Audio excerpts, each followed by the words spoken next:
All right, I'm just streaming the Twitter space now. Coolio. Oh, that's not the right picture. I really got to lock down all these pictures and posters. Something that could be good for D work. Getting posters ready.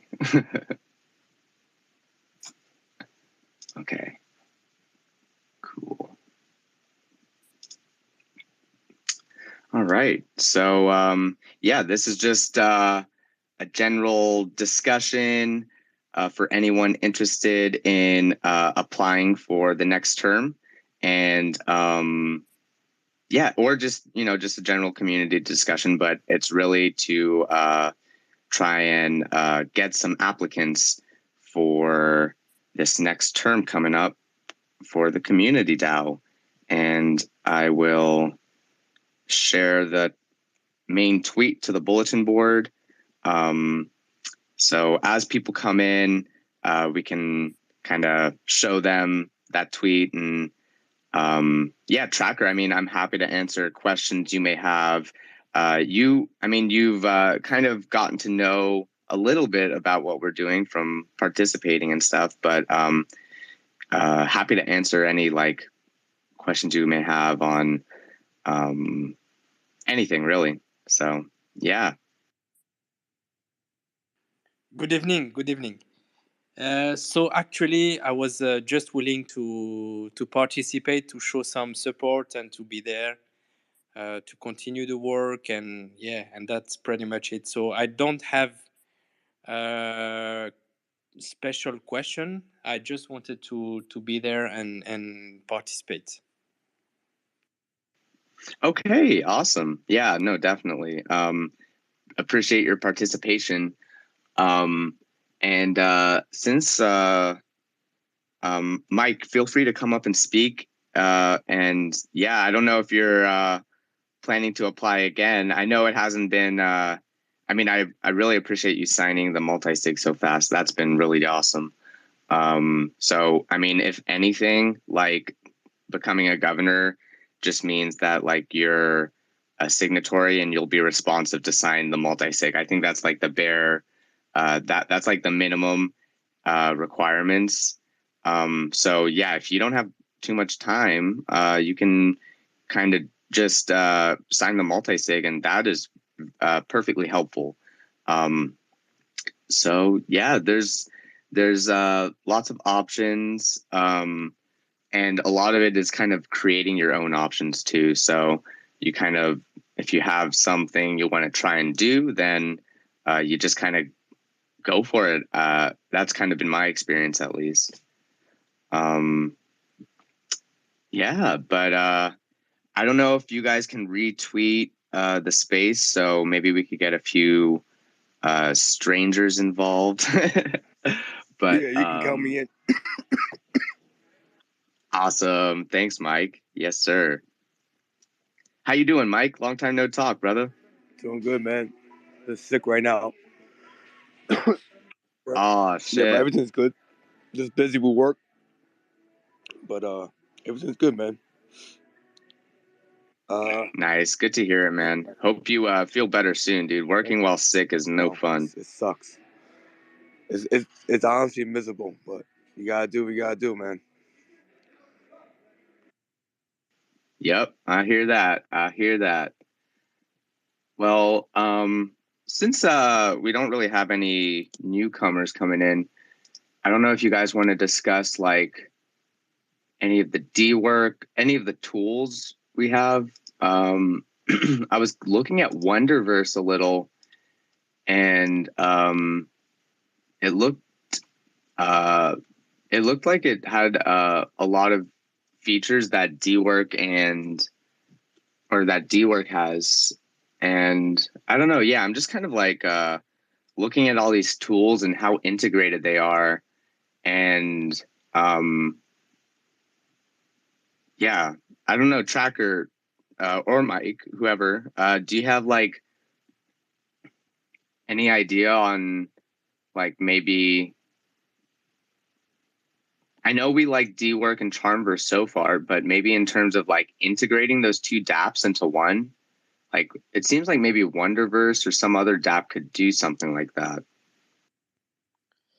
Is Wonderverse something that was suggested recently? Because Yeah, when I look, okay, yeah, White Hat mentioned it in the town hall, and I just looked at it like the other day, and I was like, oh yeah, wow, this is pretty cool. because there was also another one that was Aragon, if I'm right. Yeah, no, Aragon's another one that I looked into Aragon before Wonderverse. Both were mentioned by someone. Well, White Hat mentioned Wonderverse, and then like Doctor something on the talk forum mentioned Aragon. And I heard about Aragon before. It's a really really big project, and the fact that it's on Harmony makes me want to it's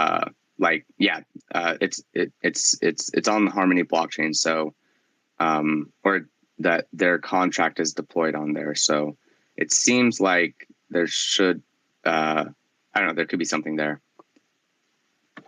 Okay, because Dwork and Charmverse are not on the Harmony. No, Dwork and Charmverse are also on Harmony, I believe. Okay. And is there a cost for those tools? Sorry, maybe those are silly questions, but I'm trying to understand also the background, behind the scenes. Let's say to understand, is there a cost for you guys?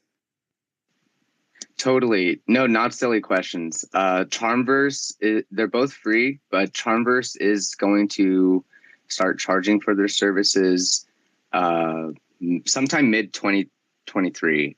I'm not sure how much it's going to cost. I don't think they've determined that either. But yeah, I think Charmverse is planning to be a paid service.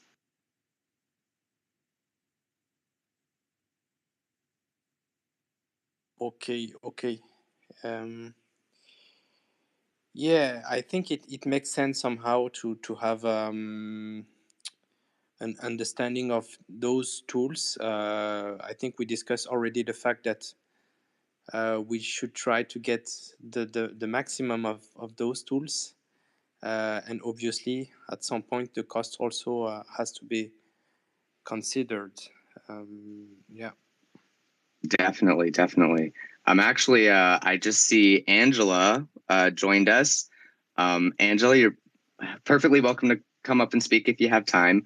But Angela, she works with a lot of different tools. So I'm kind of curious what she has to say in terms of like tool recommendations. I feel like we could get like a little cheat sheet from her. But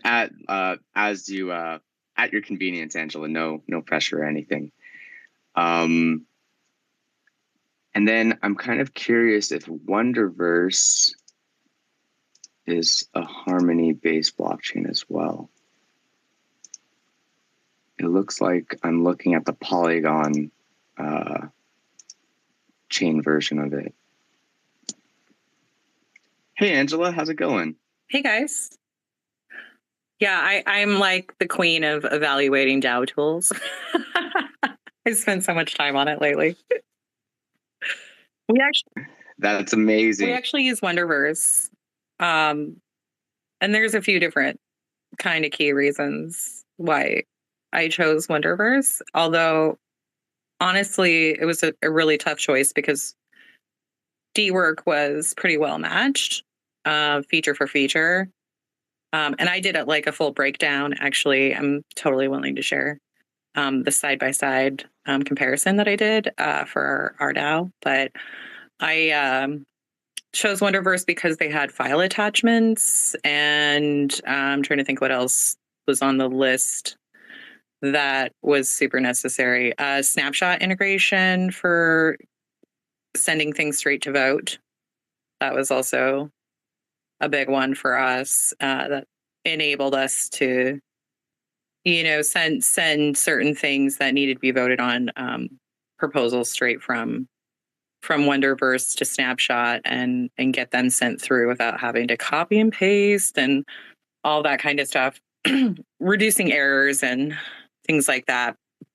So, I mean, no tool I found so far has all 100% of the features that I wished it had, but I think that's just, the nature where we're at in the space right now. But they have been making so much improvement even since we started using them just a couple of months ago at Wonderverse.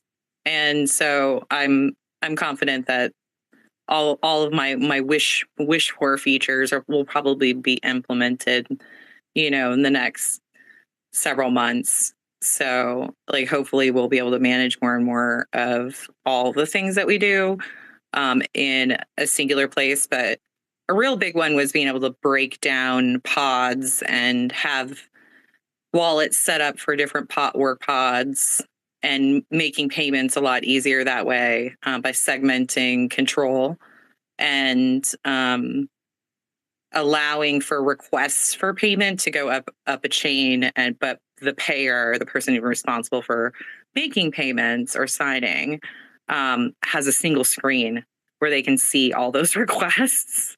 Because, oh my gosh, what a nightmare otherwise to manage for people making the payments who need to sign. Yeah, no, definitely. Do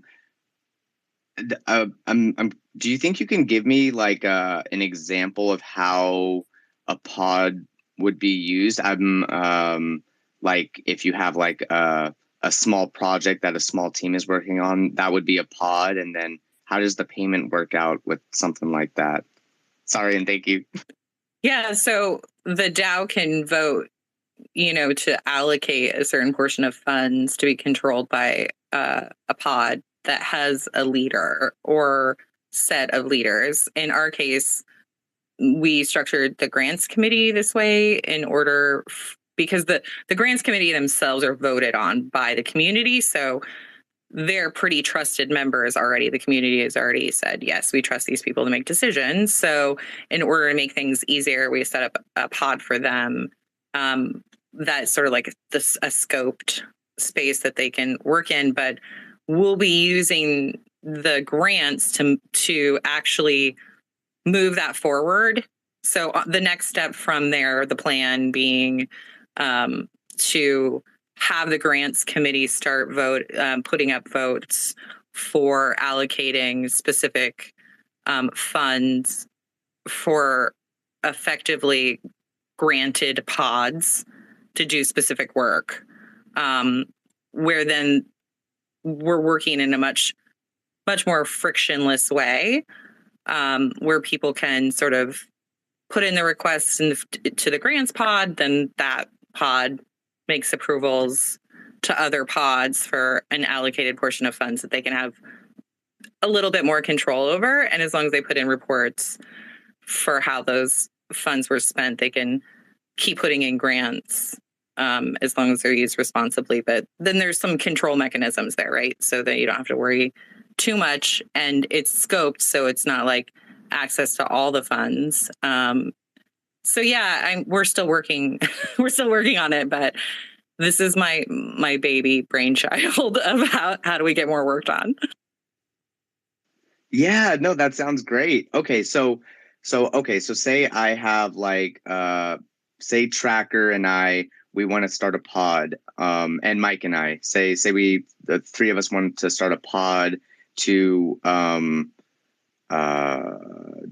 create documentation for onboarding on Unlock Protocol.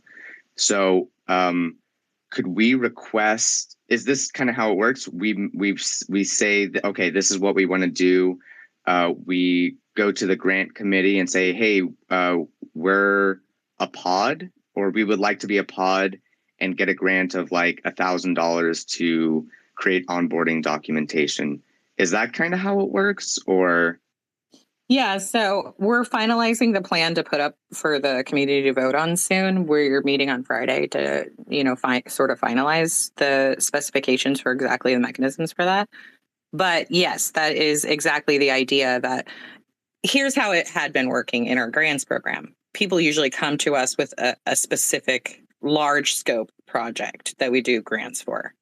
And those are great. Those get people building. But the reality is so much more work could be done if we broke things up into sort of smaller chunks of focused areas that maybe didn't have a very giant scope of project to do, but had like a list of tasks that could be done, and working together in a working group, manage those tasks. So for instance, one of the examples that has come up in our DAO is a media pod, a group of people who would be responsible for distribution of the video content that we're creating on a regular basis, and doing a little extra work that we can't necessarily get to as a team because we have a small team over at Unlock, and actually get those distributed in a manner that is making the time that we spend making those videos much more worthwhile. So just ensuring things are tagged properly and, time marked, and all that stuff takes a lot of time and energy.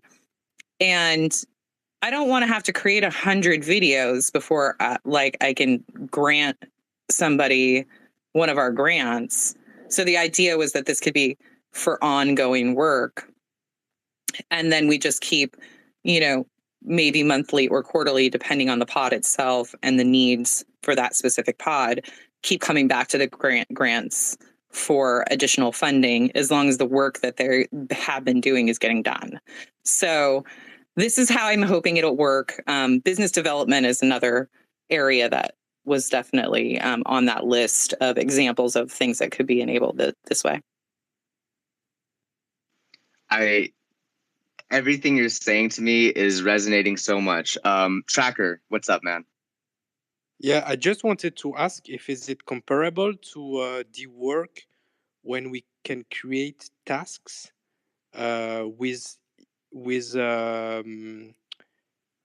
some tokens distributed if the task is accomplished? Yeah, so that's a really good question. Our attorneys tell us that there's a significant determination between work that is asked to be done, i.e. bounty work, and grant work. That is work where people request granted funds for, in especially considering whether or not you are if you're paying those in your native token, if that is treated like a security or not. This is a really important determination, right? So it's about who is asking for the work to be done. If we're saying there's specific work that needs to be done and are scoping it and putting it in a task, that needs to be a bounty. And we are really clear that UDT, our governance token, is not a security, so we can't pay those with UDT. Therefore, we're either liquidating that UDT to get more USDC, or we're draining our treasury of the USDC that we have in there. So this is a solution to that particular quandary of how do we issue grants for ongoing work that is maybe not totally specific in scope, but under a certain very scoped work area, and get some funding for that specific work area to the workers in that pod, without sort of violating, the mechanics of the use for the token, right?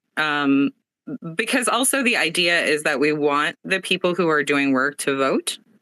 So those people that have been doing work in the in the area of contributions for the DAO, we want them to be voting we want to give them UDT tokens so they can vote and have a say in it. And we don't require them to necessarily stake those tokens, or we don't have any lock period on them or anything like that. So, I mean, they are free to exchange them for other funds if they wish. But, you know, the ultimate goal is to decentralize voting. And this is a mechanism for people to earn the UDT tokens instead of having to purchase them, and to get UDT tokens, especially governance, into the hands of people doing relevant work, making relevant contributions, as opposed to so many of the token holders being speculators, which really sucks sometimes.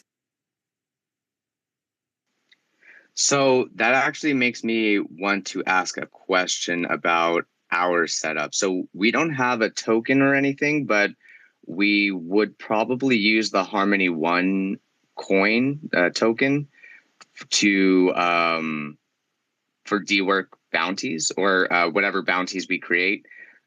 Is there a legal implication there with that? I don't know. You'd have to talk to an attorney. I'm not an attorney. And all this stuff is actually, I think, in my mind, very gray area. And I think that there's a lot of people who would agree that the SEC has been very disingenuous in their regulating. There's, of course, a lot of controversy around so much of what's happened recently, and the lack of the SEC actually taking action in places where they definitely could have. But then in addition to that, not giving really clear guidance, and allowing for there to be this ambiguity that is not really healthy in the ecosystem. So unfortunately, we're all just sort of bumping around trying to figure this out and trying not to step over any lines. But I would I would definitely get the advice of an attorney on that one. And here's the deal, at some point, hopefully they'll have this figured out. And I think it'll be sooner rather than later. The Biden administration has made it really clear that they want all these different administrative agencies to finally get their act together and address the crypto issue so that we can all work in a way that is assured safety for consumers, but also that those of us who are based here in the US especially have some assurances that we can stay based here in the US and not have our company shut down or face giant lawsuits over minor differences in the way that we're handling things, because of the lack of clarity. So I think it'll be addressed soon. In the meantime, we're being very careful not to pay people for work, and make them employees that are compensated with our governance token. And keeping it at that.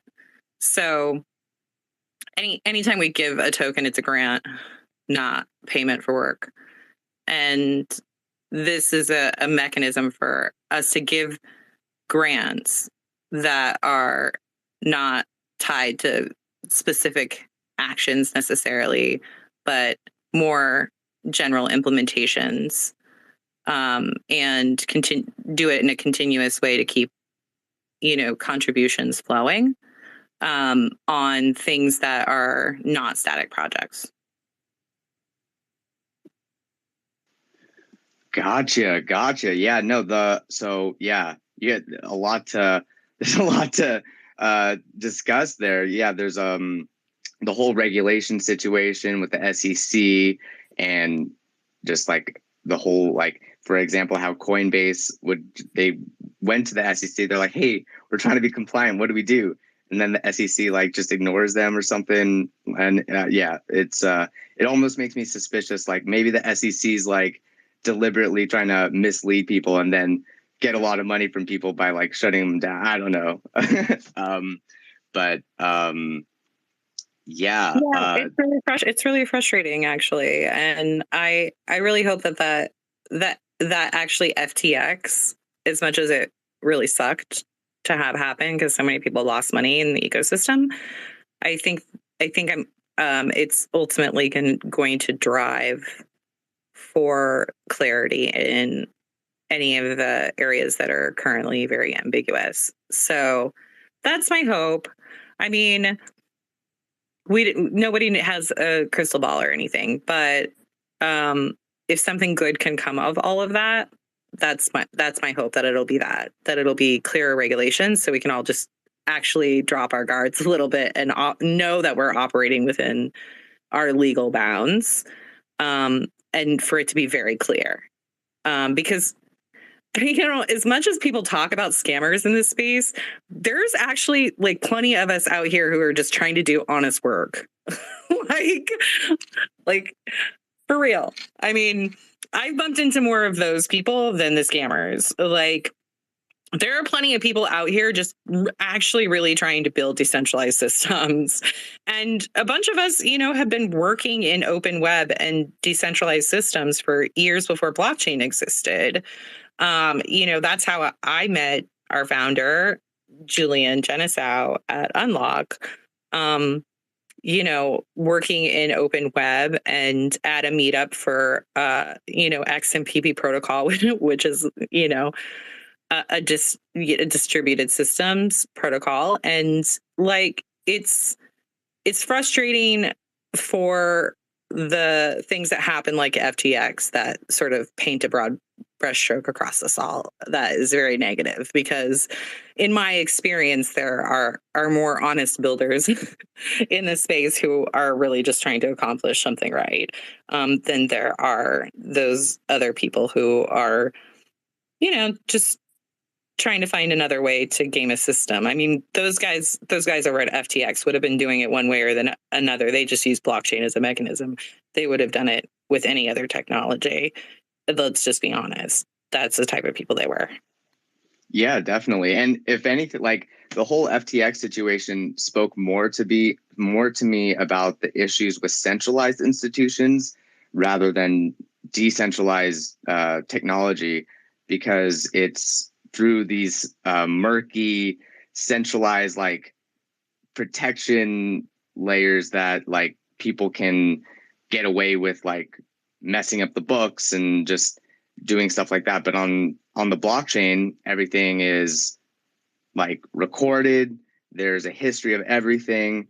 It's kind of a criminal's worst nightmare to do stuff on there, because everything's so trackable, unless you start getting into zero knowledge and all that. But yeah. I love that part of it, honestly. I mean, I love it when people come to our Discord server and are like, what the heck? These tokens were moved. What happened? That everybody can see it and it's really open, because also, I mean, we always have an answer, like because clearly there's no way to hide things. So, the last time it happened was when we funded GR15 for Gitcoin grants. And, people were like, oh my God, a bunch of tokens moved. What happened? But it's always nice to be able to be like, calm down. Here's exactly where they went. And you can see, because it's all on chain and they don't have to take your word for it. And that's the great part about it is, when you're actually operating within the systems that are created with all of the work that, all of us have been doing together for years now, like you start actually solving some of the corruption problems. And it's when people are doing the weird hybrid things where it's like, we're working with some decentralized technologies. Well, no, you're just like holding the tokens, but everything is totally centralized. And I don't know how any responsible business person goes 3 years without opening a bank account for their business. Like, the whole idea behind what happened there was just insanity. And honestly, the VCs who funded them should be also the ones ultimately holding a bunch of the responsibility for giving such irresponsible people so much money without board members and without major oversight. And that money could have gone to funding public goods. It could have gone to funding other projects who were much more useful to the ecosystem in general. And it's really sad to see such a waste of funds, honestly. Yeah, no, it's kind of crazy to see. I mean, the whole FTX, I think learning about market caps like for everyone is super valuable. Even for me, it was interesting. Like I made my own Psance coin, and then I put a little bit of it on a DEX, and but and then like so now it's getting like swapped back and forth by a bot on the DEX, and the value that I have of Psance coins in my wallet is like almost $1 million or something.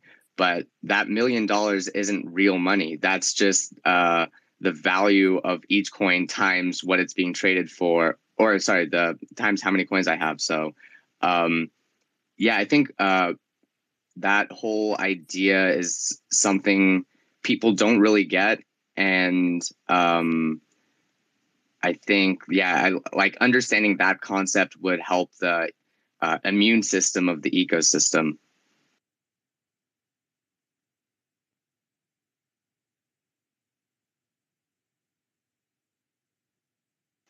But anyhow, going back to the DAO tools, so we do have like all these cool tools to work with, and Palulo, welcome, man. I don't know if you're interested in DAOs, but if you have any questions in the community DAO, becoming a governor for it, feel free to hop on and ask questions. So for Wonderverse, does it integrate with DWork or other dApps, or is it kind of a standalone dApp?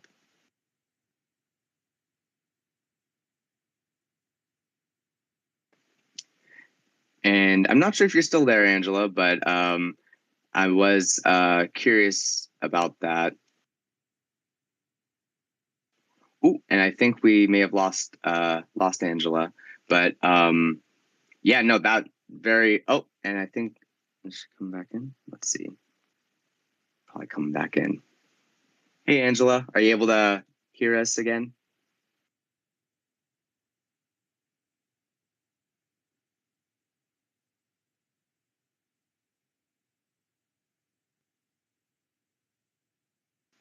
Are you guys able to hear her, or did I rug? No, I cannot hear her at the moment. Okay, for sure, for sure. She was disconnected. Yeah, it looks like she left. Hopefully she'll be back, though. Okay, so maybe I take the opportunity to go in your direction. What I have in my mind at the moment, maybe it would be a good idea to somehow create a short list of kind of requirements of the tools that we have at the moment and the features that we use. Let's say, for instance, we have DWork, and with DWork, we are able to organize tasks and little projects. Then we have Charmverse, where we can publish document lists and create a short list of requirements that we have. And I don't know then if we can bring someone from Wonderverse and they try to present us how they could cover those requirements with the tools, because I guess at the end of the day is trying to get the same kind of features for the DAO, not to have also so many tools. If we can have less tools but covering more features, that would be good. And then besides that, there is certainly also a cost question, how it would cost to use Wonderverse versus the tools that we are using at the moment. So this is a bit what I have in mind when I think about maybe moving from some tools to other tools. Not make sure that we are not losing features at the end of the day. Yeah, that's a good point. I think what Angela was saying was that DWork and Wonderverse, I think they're very similar, and that Wonderverse had a few extra benefits of being able to put attachments on the thing, and also creating snapshots directly with it. And Wonderverse also has this pod thing, which I find pretty intriguing as well. So it seems like Wonderverse is like DWork, but with additional features. But that being said, I still like, in terms of how we like what you say is right. Like, how are we using the tools? Like, so but I do think we haven't really figured out how to use the tools like all the way yet, or we haven't really really gotten to the swing of how to use the tools. We're just kind of like figuring it out still. So it's like but I'm totally with you on like not using too many tools and just trying to get as many features we can out of the tools we do have. That's why I was kind of curious about Angela and integration, because integrating multiple tools could be like a really nice tool in itself. Yeah. And do you think we could ask someone to do like a small presentation with some use cases? Because I believe we also have something. Well, it could be on Discord, but because I think with Discord we can set up a presentation with sharing screen features, so someone could present us. Yeah, it doesn't need to be too long, but a short presentation might help for us to understand. Yeah, no, that's a good idea. So one thing is that I did contact Aragon, and they said they'll get back to me next week. They're going to talk to their team and see if they can do it, and then we can get an AMA going with them at least. Kind of makes me think, like, what if we had an AMA with Wonderverse and maybe DWork as well, and we had like a DAO tool AMA where all the like a lot of the different tools, DAO tools, got together and kind of like, I don't know, just talked about the differences, and maybe, I don't know if they'd compete a little about, oh, well, my tool is better because it can do this, my tool is better because it could do this, or something like that. And does it have necessarily to be done always on Twitter Space? Because again, if we do something maybe on Discord, or I think there is another tool which is Crypto Arcade? Sorry, what? Crypto Arcade? Yeah, Crypto Arcade. I don't know yet. I think I have to find an opportunity to join you guys when you are doing one, and also maybe the Metaverse Office.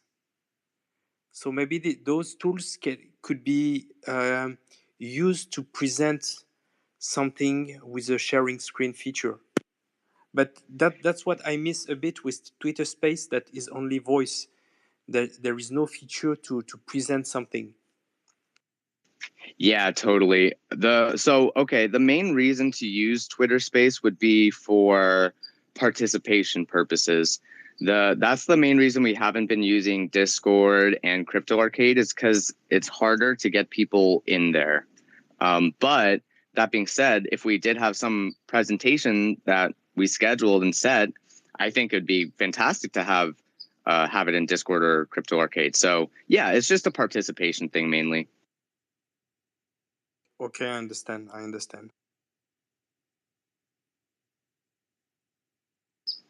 But yeah, no, that's absolutely a great suggestion. I think who would you think should we ask, like all the different DAO tools to create a little presentation, or should we try and focus on one, maybe start off with Wonderverse?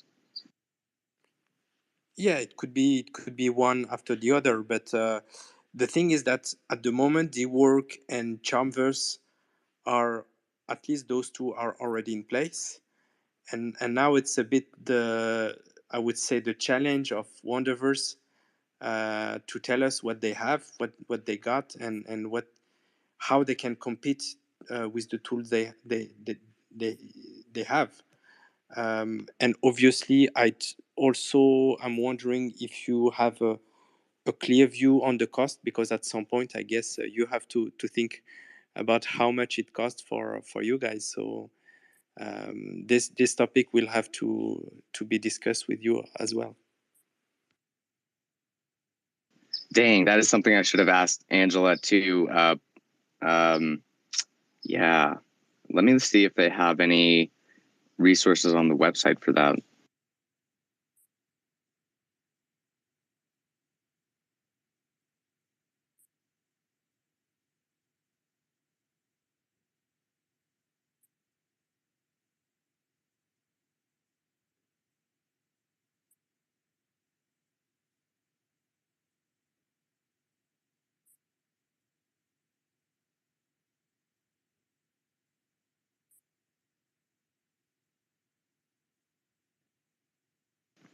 So just from looking on it, I would assume that it's free for now and then maybe a pay later type model. I'm not sure though. Hey, Pululo, how's it going, man? Hi, how are you? It's Pululu. Yes, you say I'm doing good. you pronounce right, Pululu. I'm from Angola, but I live in Portugal. Now, I have a few idea what means DAO, decentralization. I know I understand everything that you say, but my English is not very good. Okay, That's totally fine, man. Yeah, how do you say your name? Pululu. Pululu. Pululu. Yes. Boa noite. Boa noite. Yes, the DAO, how can you, the DAO, how can I say? My country, you know, Angola is a very rich country, but with a big corruption of the government. How this DAO can do for my country? Oh, yeah, no. So, that's a really good question. That's a big question.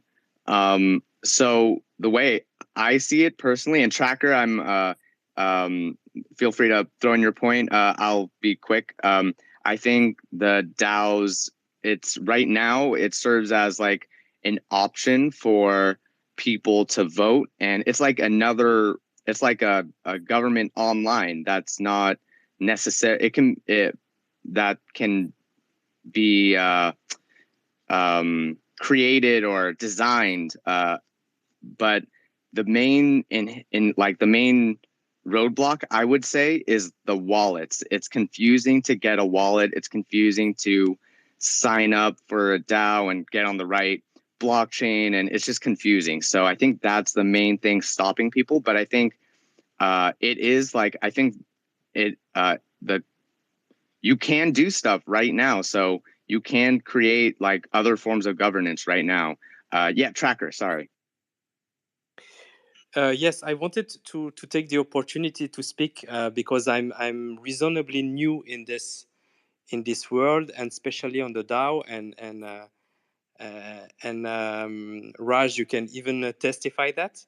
So I think I'm in a good position to explain to someone new how a DAO can overcome that aspect of corruption. So, and in fact, I was just discussing earlier this point with my girlfriend. I was saying that it's so incredible that a few people working together on a same project, but not knowing personally each other, with this concept of multi-signature, that can make sure that the money is not spent without a common direction.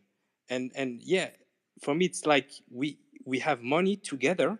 We do not know personally each other, but because of this DAO and this group, we cannot use the money uh, unnecessarily.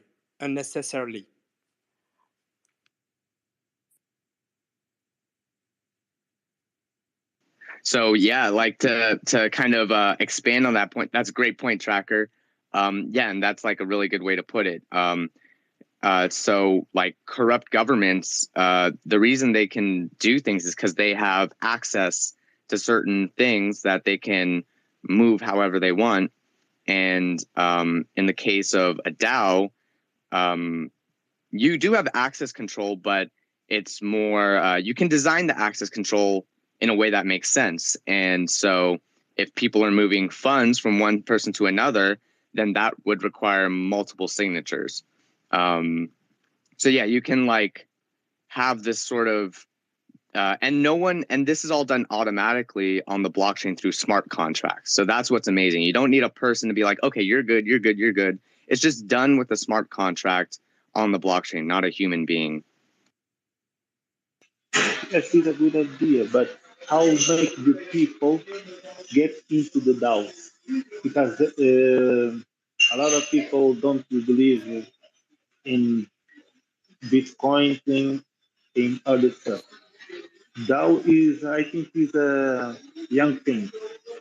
So how do people can trust DAO or move to that direction?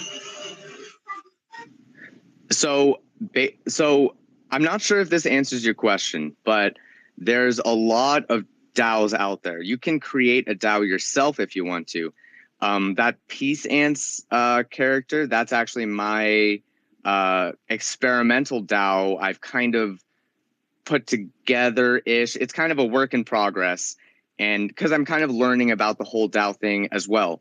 And so people can literally make their own DAOs and do whatever they want, and they can join other DAOs. So it's kind of like a club in a way, like an online club where you can participate and you can like you can like change the design of how the club works, or it's there's a total spectrum to everything because there's just so many different ways to create a DAO. But so there's some platforms that allow you to kind of create a DAO without needing to know how to code. So you can make a multi-signature wallet using something called a Gnosis wallet. Let me just go ahead and share that one of their tweets because so that's what we have is Gnosis Safe. I didn't know that anyone can create DAOs from nowhere. This is interesting. Interesting. My English, sorry. Yeah, no worries. Yeah, that's right though. People can make a DAO from nothing. Like it's just I mean, I would even say like a DAO is kind of just a group of people that uses Web3 tools. And I mean, you could even argue that it's not even Web3 tools because Discord isn't necessarily a Web3 tool. Google isn't a Web3 tool. So you can make a DAO in a way using those. But I think a key part of what makes a DAO is what Tracker was talking about with having mutual funds with people you don't even know and being able to move those funds around if you all are aligned in that direction. Okay. I must investigate more about that. So if I would summarize is that if you want to corrupt, you have to corrupt all people that governs the DAO, which would be difficult if you are creating your DAO in a healthy way. Does that make sense? Yeah, that makes a lot of sense. Raj, you can confirm if I'm saying something wrong. Oh, sorry. Can you repeat that one more time? Yeah, I was saying that if you want to corrupt a DAO, that means that you have to corrupt all the governors. Yeah, no, it's hard. And it does depend on the setup of the DAO too. So like you can have DAOs that set themselves up to be super centralized, and DAOs that set themselves up to be super decentralized. So for our case, the community DAO, we have 9 governors.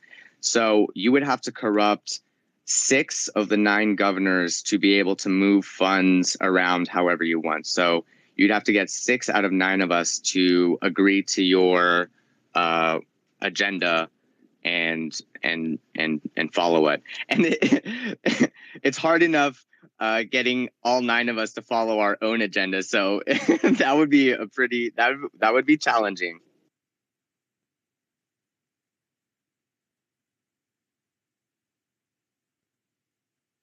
So yeah, and one thing I realized, or I feel like I learned through my experience with so far with DAOs, is that DAOs aren't they're kind of like a business, but they're not really a business. They're more, I would say, a business is to do or fulfill a certain niche or need in the market, and it's a lot more about doing stuff and producing things. Businesses are more about production and producing. DAOs are more about integrating complex ideas and producing something. So it's not focused on production, it's more focused on integration. That's kind of like an idea that I feel like that's at least my personal evolution in my understanding.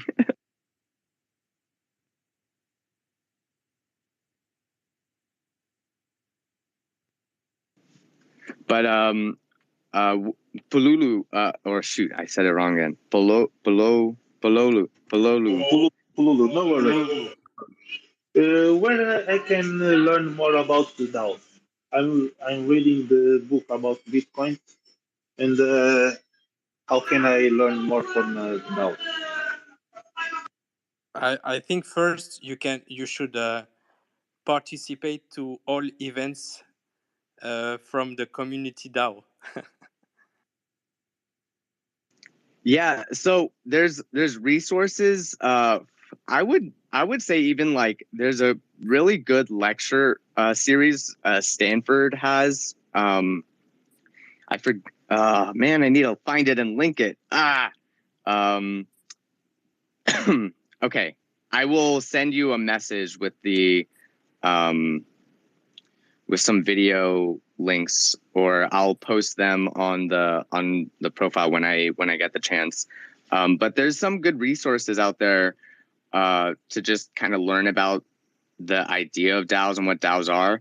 And then definitely like if you participate in community DAO stuff, you kind of would get a firsthand learning experience on what it's like right now. So the community DAO is in sort of a new phase where there was sort of turbulence on the entire blockchain. So the whole ecosystem has been taking a hit, but the community DAO is kind of in a rebuilding, looking at itself, trying to figure out its value proposition. So one of the things we're working on now is creating community content, like video content for the community to learn about the ecosystem and developments in the Harmony ecosystem. So yeah, if you're interested in like script writing, that's one of the things projects we're working on right now.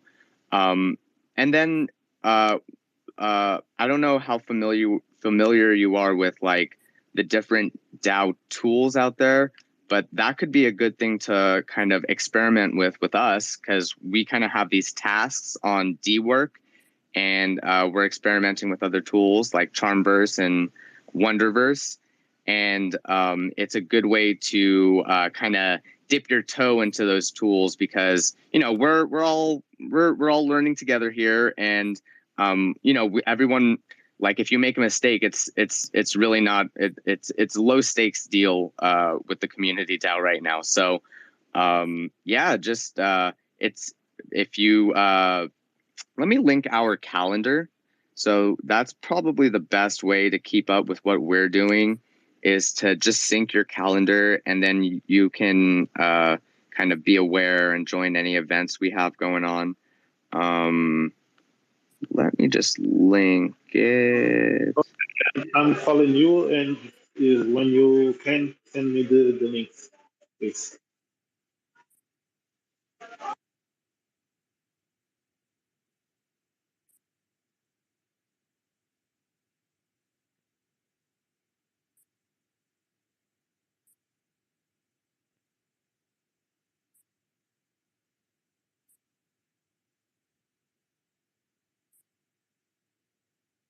Man, I need to put the calendar tweet up more regular. Okay, finally found it. Okay.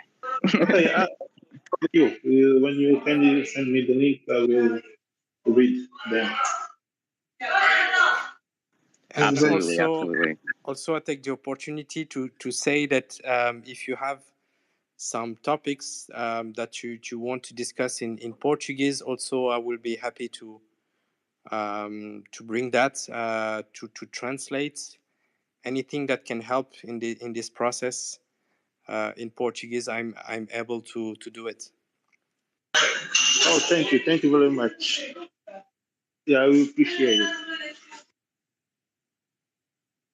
Yeah. Also, I was just thinking about this idea of saying that something fundamental, and to put it in simple words, and to get back to this idea of overcoming the corruption, is that in a DAO we accept, everyone accept the fact that we do not have a big boss. The responsibility is spread over multiple governors, so it's not one person that decides for all.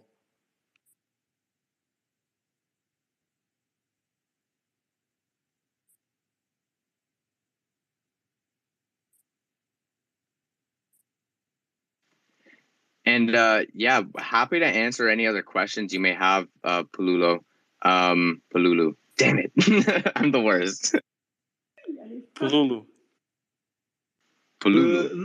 No, I'm okay now. I'm leaving. I'm at work. I must go to home. So then I will check the message to know more about those. Thank you, guys. Okay, man, you got it. Safe drives heading back home. Okay, thank you.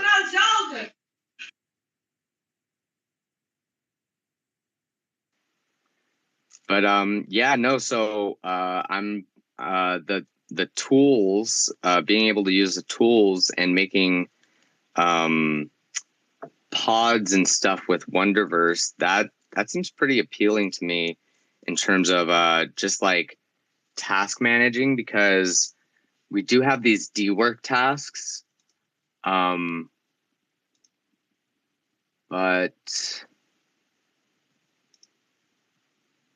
yeah, I don't know.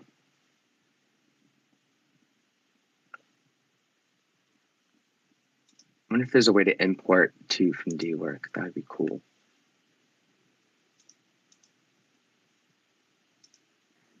Did you have an access on Wonderverse already? Are you testing with your own account? How it is set up at the moment? Yeah, so it kind of looks pretty similar to D-work, a little more colorful though. And I joined the Unlock Protocol one, I think. Oh no, I didn't join it yet. I want to. And then I think I'll just go ahead and make a community DAO one. I'll just get it started. And yeah.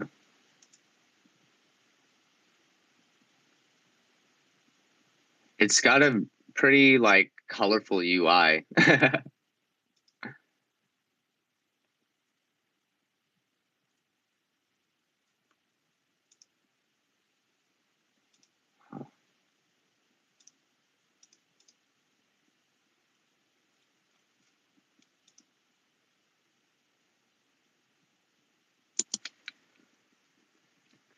All right. Well, it doesn't look like we got too many newcomers coming in. Do you think I should try and post this in other spots, Tracker, before we close this down? It's up to you. You decide. You're the boss. Oh, no, man. We just said there's no big boss. Got to reach a consensus. Correct. Let me just post it in. Jeez, I don't even know. Maybe I'll post it in the main Harmony Discord. Like, hey guys, come on. What do you think, Tracker? Main Harmony Discord, just put a little thing there, like, Yeah. call for candidates. Yeah.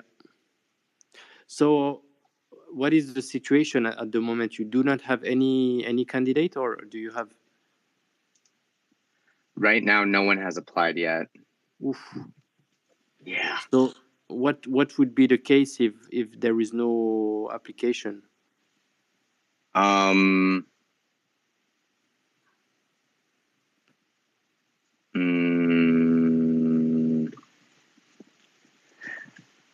I do not know.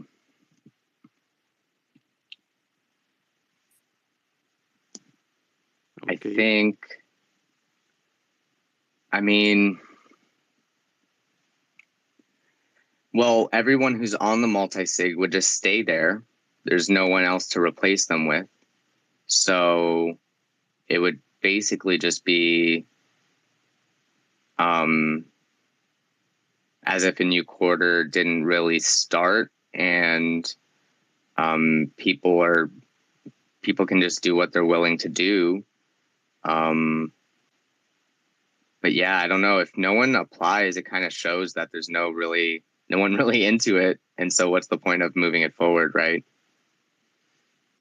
Yeah, it would be sad, but may I ask a bit of the background and history? So what I understood is that initially the DAOs were founded by Harmony, and then at some point they stopped.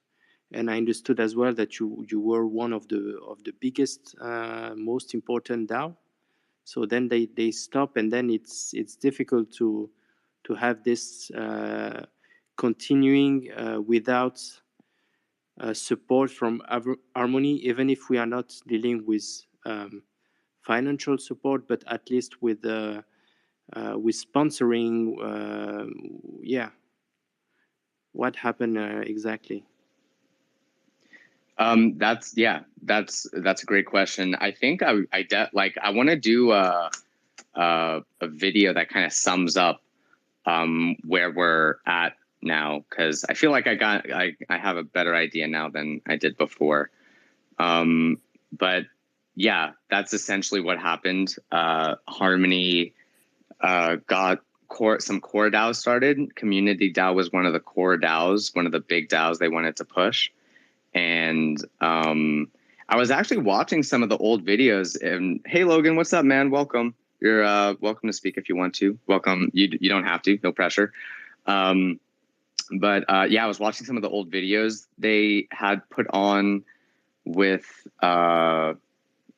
like Lee, or they had like a space with all the DAO members and Lee and Sam and was Givon. I don't know. No, I think it was just Lee and Sam. And it was like they talked about how excited they were. They were going to move the whole thing, like the whole Harmony blockchain. The idea was to move it to DAOs. So DAOs are basically controlling the blockchain. But the hack was one of the big things that happened that totally flipped the ecosystem, flipped the sentiment. And after that, it seemed like they just wanted to get rid of DAOs. So it's, or not get rid of, but just like forget about it, or yeah, get rid of. I don't know. But And then I kind of didn't want to believe it. Like I kind of just wanted to be like, yeah, it's okay. Like it's a DAO is supposed to be like a decentralized autonomous organization. So the community DAO should just be like people in the Harmony community doing things together or something, right? And it is, I feel like that is kind of what we are, right? That's kind of what we're doing. But it's kind of a bit to a lesser extent than I expected. And there's just, it's a lot. And yeah, I guess one of the things that was very, that kind of spoke to me a little was how like the contrast between how excited everyone was about DAOs and all the support they were going to put into it, and then what actually came out of that. So I'm just like seeing that contrast, and I'm like, wow, that's pretty stark contrast. Again, I didn't see a direct link between the hack and the fact that they don't support anymore.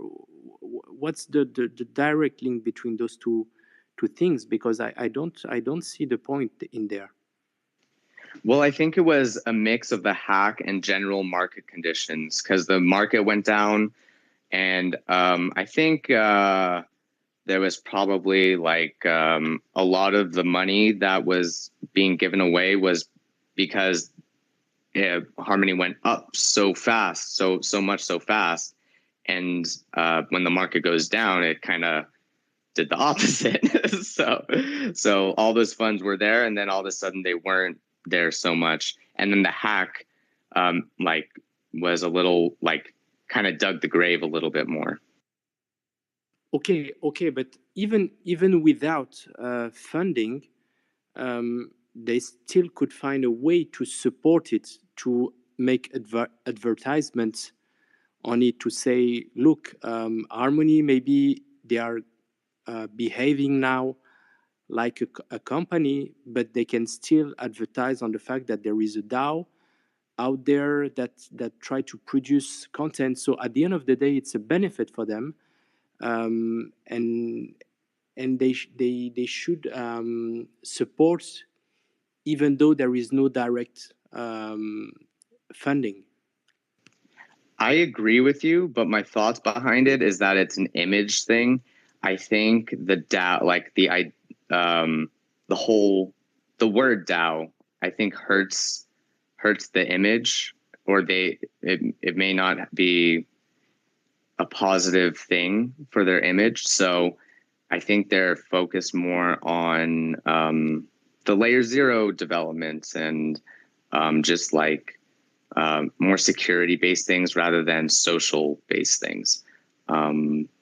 That's my theory, at least. What's up, Megalodon?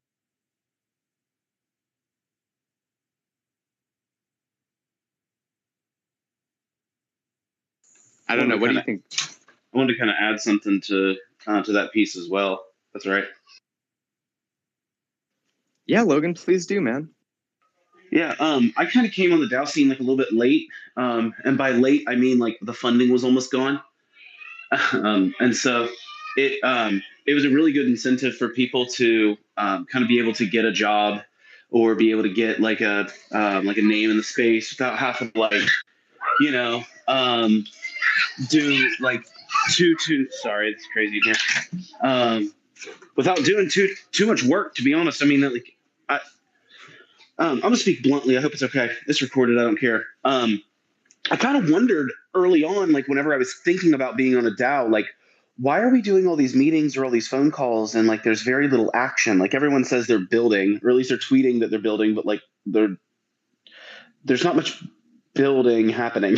So it was a lot of just like I don't mean that in a rude way. I mean, I'm sure that a lot of people in the back end were doing really really nice things. But for instance, like, the crazy.1 domains, I cannot tell you how many meetings I listened to about these crazy.1 domains. And it was over and over and over and over and over. And it just became like regurgitated vomit that I was listening to. And then I realized these people are being paid like $1,000 a week. And I was like, what in the flip is going on? I didn't even realize this. And so like when the money ran out, and people were like, oh, I can't be on this phone call anymore and get paid $80. Okay, well, I'm not going to be on this phone call anymore. And that was just known. I mean, that was just how like people made a living, I guess, in like in the bull. And that's okay. I mean, like people can make money however they want to make money. But like it was different. It was, and now that it's like, this is a volunteer space and we're like calling for candidates, like, and there's no funding, it's going to be really hard to get people to be excited about something that that you don't receive an incentive from, I guess is my point.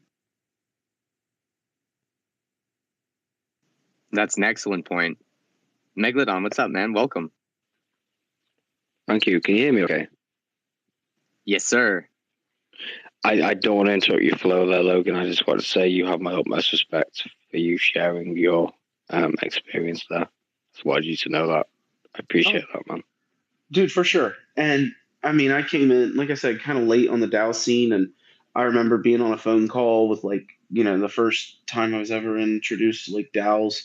And I was just on a phone call with a dude, and he was like showing me how to just kind of set stuff up on like how to track my hours. And I was like, sweet, well, thanks for the phone call. And he's like, hey, well, make sure you track this because like you can get paid for this phone call today. And I'm like, dude, all we did was like set stuff up. Like we didn't really even like do anything. Like, I'm not going to submit these hours. And they were like, no, like submit the hours. There's money there for you. And I'm like, no, like, no. But it now comes down to like personal, like responsibility, I guess. And like, that's what blockchain has taught me the most is you have to take personal responsibility for your actions, for your finances, for your seed phrase, for your security. Like, no one in this room was at fault for Harmony being hacked, but all of us felt the effects. You get what I mean? Definitely. And yeah, no, I'm totally with you on the whole like personal responsibility. Like I was just looking at some of the old files that were in the Google Drive, and Tim like put a letter out to all the governors that was like, all right, guys, you guys really have to take initiative when you do this, because this is like very initiative driven. And yeah, and that's just, I don't know. Yeah. Like the whole having super long meetings and getting paid for it, like that just doesn't seem efficient. Like, yeah, that's, and so we were, Tracker and we were discussing Wonderverse and kind of the different, or DWork, Wonderverse, Charmverse, the different tools we have to kind of work with. And oh no, you're gone, Logan. No. Oh, okay, you're back. Logan's but gone. yes, What? or he disconnected for a second. Oh, there, he's back now. So, but yeah, we were talking about the different tools basically, and how instead of like getting paid for freaking long ass meetings, people would just get paid for the work. So if you could get shit done quick, that's good, right? Like, I don't know, the whole getting paid per hour. Logan, we were talking about that all came earlier. from leadership, and since it was a good incentive for everybody pushed it because they were happy with it. Like, think about it, man. Like, if like if your boss told you, like, hey, everybody in the whole store is getting a pay raise, $75 an hour. Yeah, whatever. Like, okay, how are we pricing this on dollars whenever we have a volatile asset that we're being paid in? Like, I ran that conversation till I was blue in the face. But like, it made. Let me just say this though, for some DAOs that were actually doing like boots on the ground work, some people actually made like a really good living and a really good savings off of like the benefits of what Harmony could give them. And so it's going to be good for some things. It's going to be bad for other things. And all around, I don't think you could say like $75 an hour is like appropriate in any capacity. But that was yes, they did make a good living. But yeah, that's a super Well, I good think it's living. appropriate in some capacities, but yeah, definitely not in the capacities we were working at. Well, and then like, you know, they had great intentions. Like for instance, like Coordinate had like basically you could build your Web3 resume. And it was like, okay, now we're gonna hire people based off of like their Coordinate status and like the DAOs they've been in and like the like then it kind of, you know, of the jobs that they've done or the stuff they've built in the space. And I was like, that's really cool. Like that's really, really neat is to like have that kind of incentive. But it was like really just a popularity contest in some fact of just like, and then there was people trying to figure out how to like rig the system so that way they could get voted in and then just get paid for just like showing up to meetings. And like, dude, that went on for like months and it sucked and it was weird and it was awkward. And you didn't know how to like even talk to people on Twitter spaces because it was like, I know what you're doing behind the scenes, but I'm going to show face and be happy because we're all getting paid here. And like, it was weird. It was really weird. You would have they would have meetings and like the person in attendance would be there for 2 hours and they'd probably say like one sentence every hour. Yeah, exactly. So realistically, it was like 20 seconds work per hour. And if anyone is listening on a recording, all those timesheets are available in the talk forum. Yeah, I've read them. Yeah, they sure are. They sure are available. And I read them at the time, and I spoke to them about it. And I said, I even said to them, it's partly why I became a governor. I said, do you feel it's appropriate that, you know, you're getting money in and then you're you're doing the work and you're spending the money and then authorizing to pay yourselves? Well, and this was like multi DAOs. Like this was like multiple DAOs. It wasn't just one. Like Harmony was wanting to have like 1,000 DAOs or something crazy. It's like, and all of them are going to do the same thing. It's an incentive problem. It's not a DAO problem.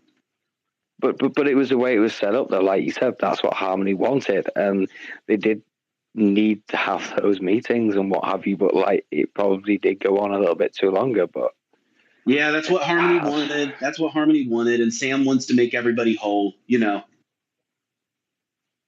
I mean, I wasn't involved in that. I never got paid anything. But I was talking about Sam, like Sam Bankman-Fried. I was saying Sam wants to make everybody whole, just like Harmony wanted to pay 1,000 DAOs. Like, I'm just making a joke. Sorry, my bad. Yeah, I thought you were talking about Sam Harrison for a sec. No, I did. Yeah, I did. No, I was talking about Sam Bankman-Fried. I was saying Sam wants to make everybody whole. Harmony wants 1,000 DAOs. You know, life is life.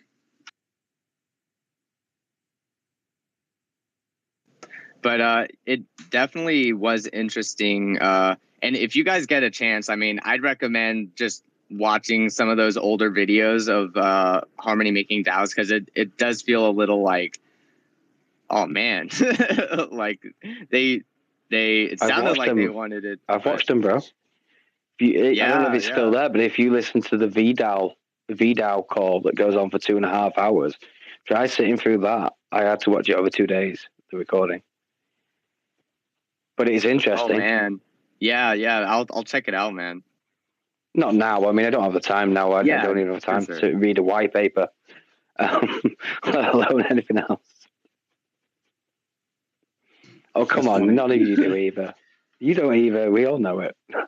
Hey, I have it printed out in my back room. You talking about the Harmony white paper? I want about any white paper. Oh. Yeah, no, I've got 2 white papers printed out on clipboards in my back room, and it's the Harmony white paper and it's the Bitcoin white paper. Because if either one of those start to go astray, I'm just like, what's going on here?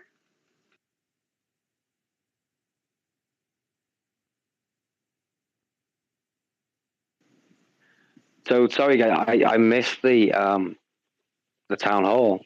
Did you get like a new governor now? You know what, Megalodon? The governor is in, but I cannot. They're not responding to me. I can't contact them. So yeah, I thought that might be the case. What to do about that? Well, did you message them on the talk forum? Yeah. So you're waiting for a reply then, aren't you, really? You've done everything you can. Yeah, exactly. I asked them for their Twitter account because I couldn't figure out who they were on Twitter. Yeah. No, I couldn't find them either. Well, you know what I mean. It's to replace me, isn't it? So I'm still available. If you need anything signing or whatever, it's not really too big of an issue, is it? Yeah, no, we've all been like super awesome with the signing. Like pat on the back to everyone. Thanks Logan and Megalodon for being so quick. Yeah. I like notifications. Thanks for sending them. Absolutely. But yeah, no one's applied for the new term yet. So what are we gonna do, guys? Sorry, just to say with Tracker, ping the heck out of them notifications. I have like 400 unread notifications on my Discord. So yeah, 25 more won't make a difference. Oh my God, Roger, are you applying for the next term? I don't think so, man. It's been it's not that like I wouldn't not contribute. I mean, I'm here to contribute, but I like it just doesn't make sense to push something that no one else is into. I understand that. I did just pick up a new blue backdrop though, so I'll be sure to get the video done before the end of the quarter, so that way we can say that we built something. Yay! Yeah, no, that'll be good. At least like it'll be like, hey, look what we did. You know, we tried. We got one video done. It took us 3 months. Hooray! And we staked our treasury. Like that's a huge accomplishment. Yeah, I was going to say, that's what you said, wasn't it, Raj? We staked the treasury, you know, so it's good. Yeah, Tracker. Yeah, so from what I understood from Logan as well is that it's like we were on one extreme to another extreme. It's like we had everything and now we have nothing. So my question is, do you think, guys, that a DAO can live without direct funding from Harmony? I think a DAO is just like any other corporation or organization. It has to have an income, and its income has to be greater than its expenditures. So if you talk about it through that perspective, yeah, the DAO can live because it's got staking rewards at 9% and it's going to receive an income, and the expenditures are not greater than that. So I think the only thing that you run into on a decentralized term, or like different than an organization or a company, would be that you have to have people running the show, or else you're just running a shell company. So that's my perspective. Like for instance, like if nobody runs next quarter and like everybody just stays on the multi-sig, it's like everybody is staying employed, but no one is being communicated, contacted, or understanding of their hours or their to-dos. And so it can continue, but once it starts back up, it's going to be really hard to get that multi-sig back up and running. So one thing I want to do for the end as well is just make a summary video of where we're at now, and make like some sort of handoff document so the next people who come in can know what the hell to do just off the bat with one document. That's a really smart idea. Megalodon, what were you going to say? I was going to say something, but just to comment on what Raj said then, Raj, you need to make like a time capsule so that in the year 2035, when a new set of governors finally do get voted in, they will be able to find that. Sorry, is that too science fiction for you? Or maybe travelers from the future. It's a place called Harmony. Oh yeah, I remember that. No, sorry, I was going to answer the question Tracker asked.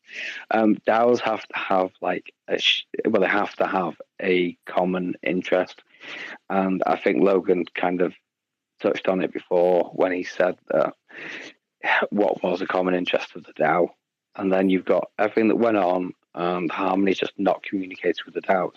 They said they get in touch, they didn't get in touch. So our interest is supposed to be the future of Harmony.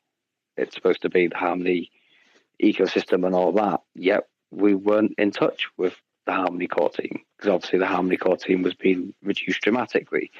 So the common interest of the DAO has kind of gone, and also the opportunities to do good things has gone. So there's things we could have done with the mentorship program. There's a lot of things we could have done, and that's just dissipated because of the state of Harmony, really. And so, yeah, I agree with what Logan says. The funds are safe, and we'll make a time capsule for future time travelers. But yeah, there's no common interest that I see. So you think there is no way to generate revenues outside getting funded from Harmony? No, it's not about that. It's about the fact that there's no communication from Harmony. The revenue is completely irrelevant. Revenue can be generated. That's not the issue. If people don't believe in a common cause, then you don't have a DAO. Yeah, that's very true. I think mainly the reason I brought up the funding, or like the expenditures have to be less than income, is because like that's the incentive for someone working for the DAO or being on the DAO, is there has to be an incentive to someone showing up. Like how long would you continue to work for like Amazon if they just decided one day, just no, we're not going to pay you anymore, we're not going to tell you your hours? Would you still show up the next day for work? Oh, and we're not going to talk to you either. Yeah, like you can come in, you'll still have your desk, there will still be a computer here, but don't expect us to give you any input. It's kind of one-sided. Business time. It's good to see you, bro. Haven't seen you in a fat minute.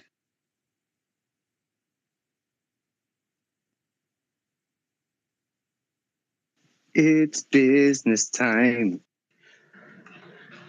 I haven't seen hardly anybody that used to be around, to be honest with you.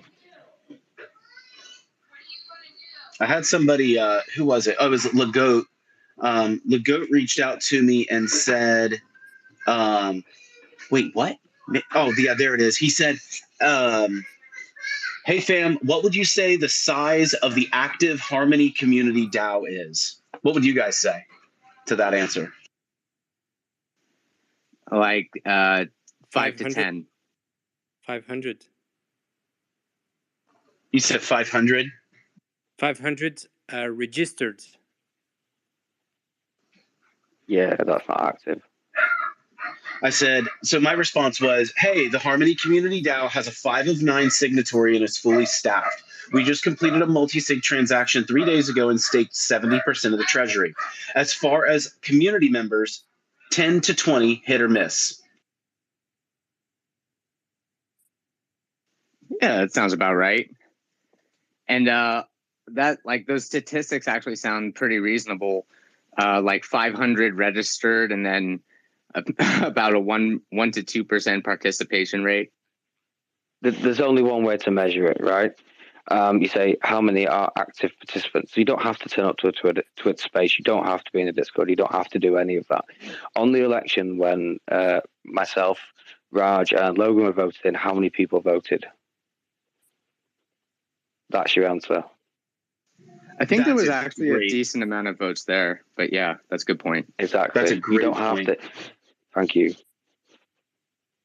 You know, when you're called upon, they come, but they're not going to be in every space because they've got busy people, busy lives.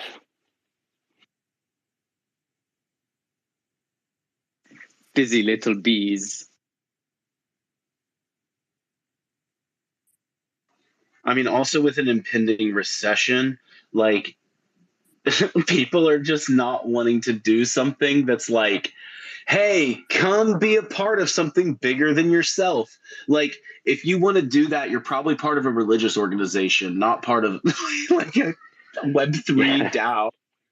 It's like times are up. The cost of your heating has gone up 85%. The cost of your food has gone up 50%.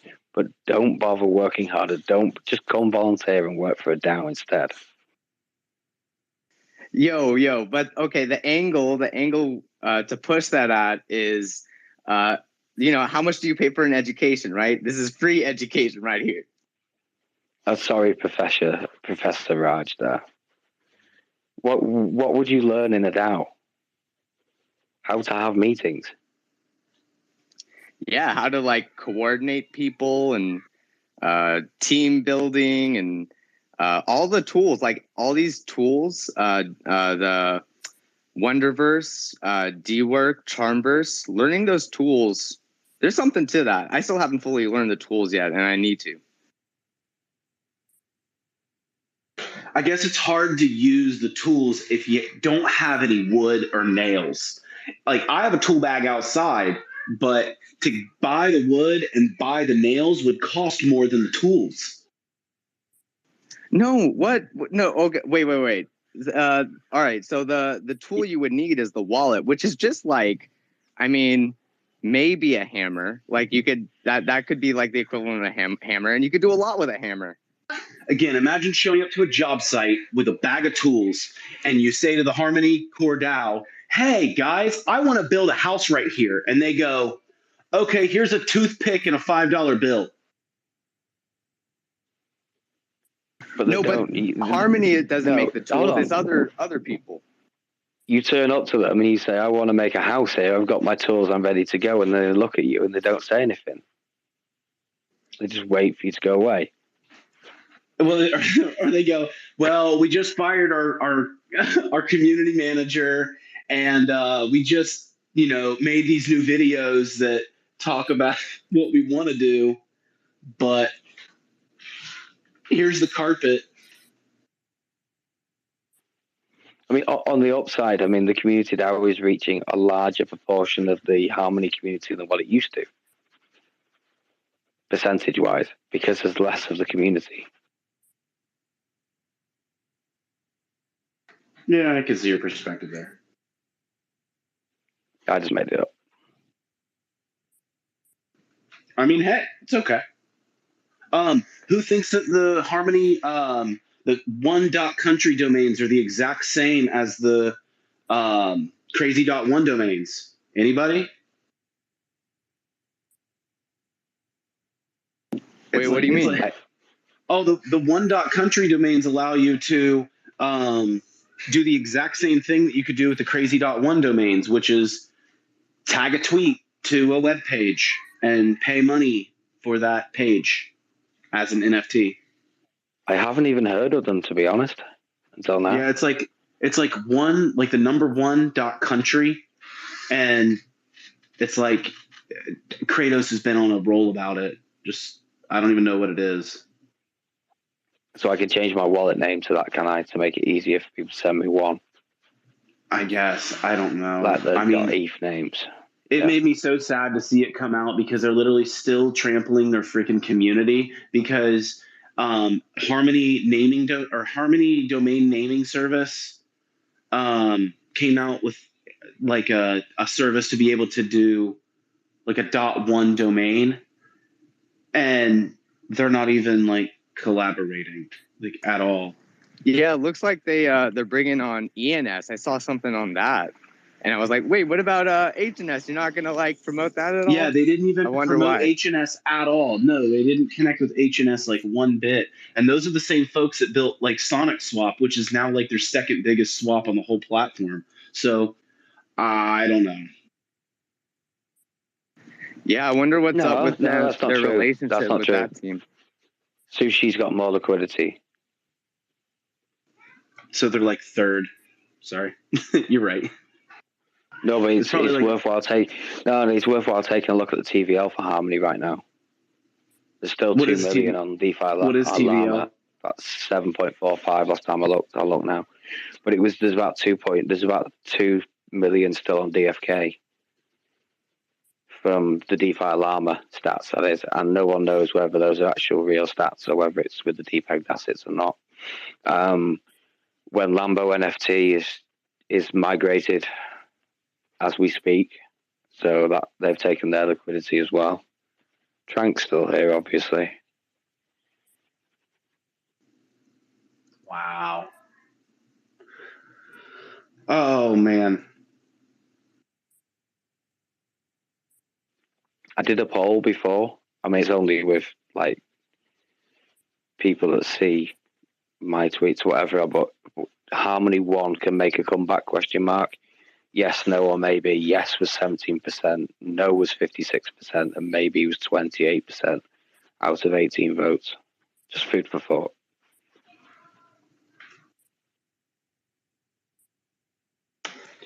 Well, I think I'm going to return my blue backdrop that I just bought. Wait, you're gonna shoot the Layer Zero video first, right? Oh yeah, I forgot about that. I actually have to shoot that. Maybe I should just do it with like a black backdrop and have like super somber music with it, and just do it like with tears in my eyes. The Harmony community DAO has tried and tried and tried.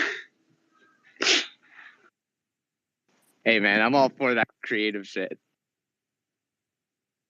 Hey, I do got to go, guys. It was really fun talking to you. I really hope that things turn around. December 23rd is the end of the bear market, just so you know. So get your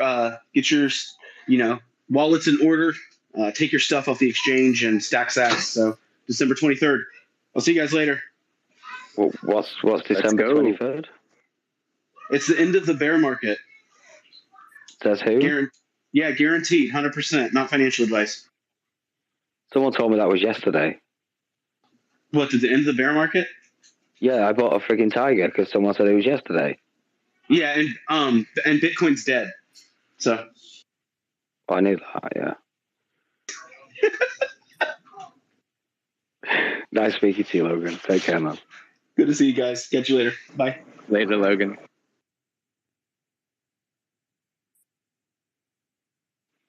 So the likely scenario is that you will have no candidates. What are you guys? Oh man, it's looking that way. Tracker?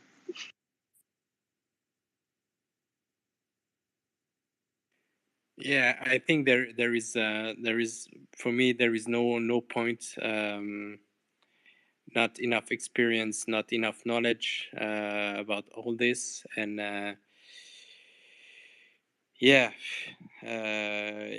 you guys know better what to do in this circumstance, and I think there is no point in maintaining something if at the end of the day anyway it's not working. It's not like there is no hope. I'm not saying that. I would like to see the other way around and say there is still hope, but maybe it's not the right timing. So you know better what to do in this situation.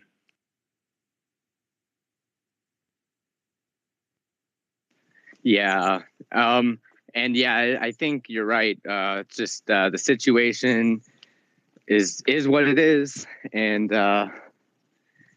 yeah, I mean, and we could, I think, the fact that we stake the treasury kind of keeps the DAO in a sort of holding pattern in a way, and anyone who wants to take it up, it's almost like they have the keys to a messy house. My suggestion would be carry on as normal as you're doing, hold the election, do the call for candidates. If nobody meets criteria, then obviously don't hold the election because nobody applies, and then run it again in another 3 months. Or when somebody shows some interest in it. But like you say, it's in a good state. The one is staked, which is, a good achievement. And maybe things will be different in 6 months to a year's time. Yeah, and I'll give my contact info, so whoever does become interested can contact me, and I can just give them everything they need and tell them what they need to know and help them with getting it started again. So are you leaving crypto? Hell no. No way. No, just the way you said, give them contact info like you were going to, Well, I'll just you're not going to Cardano, are you? Cardano. I mean, I think like maybe there's some interesting stuff going on there, but I remember last time I looked, like nothing was like work. Like they didn't have anything like you couldn't really do anything on there. So I was like, all right, well this is boring. What else can I do?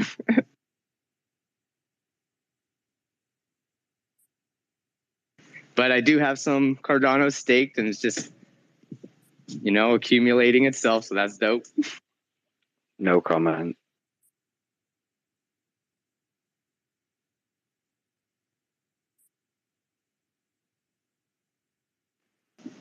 I mean, the thing about cross-chain is that things like Cardano can start, like other protocols can dip into Cardano liquidity. That's what's exciting about the layer 0 stuff.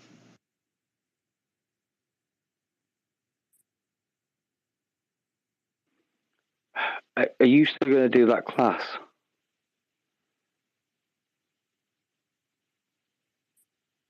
Raj? Say what? Class? Are you going to do the class? Yeah, I need to sort it out. I haven't thought too much about it, to be honest, though. My keyboard's playing up. I need to find the actual wire for it. I'll plug it in because it's Bluetooth and it's just it's playing up with the keys. Out. Yeah, and to do coding, I need to be, as you know, exact. It's a pain for passwords, man. Yeah, you got to get all those dots and colons correct. Yep. I'll try the code, and then if not, I'll just buy another keyboard. But so, would you want to make anything, Megalodon? If you learn to code, what would you want to build?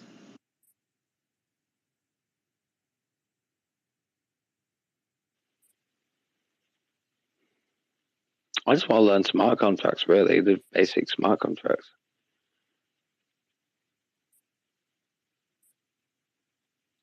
You don't know till you get started, do you? So you start small and then see where it takes you. That's my entire journey with a lot of stuff. You go down a rabbit hole, and then where you come out is not where you started or even the direction you started in, but because you've pursued a line of thought.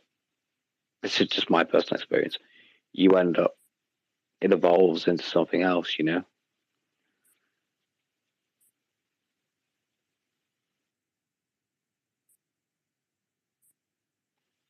Like when you start crypto, you start on a central exchange for most people, and you don't expect to be in a Twitter space talking about DAOs, for example, but somehow you ended up here. Yeah, no, absolutely. That's a good way to put it. Sorry, I was buying something real fast. Yeah, I started on Robinhood was my first crypto buy, and then I eventually got the ledger and realized Web3 is a whole ecosystem to tap into. That there's just a lot of cool developments going on, and then the whole DAO thing was just kind of scraping the top of the iceberg, and I'm diving deeper into.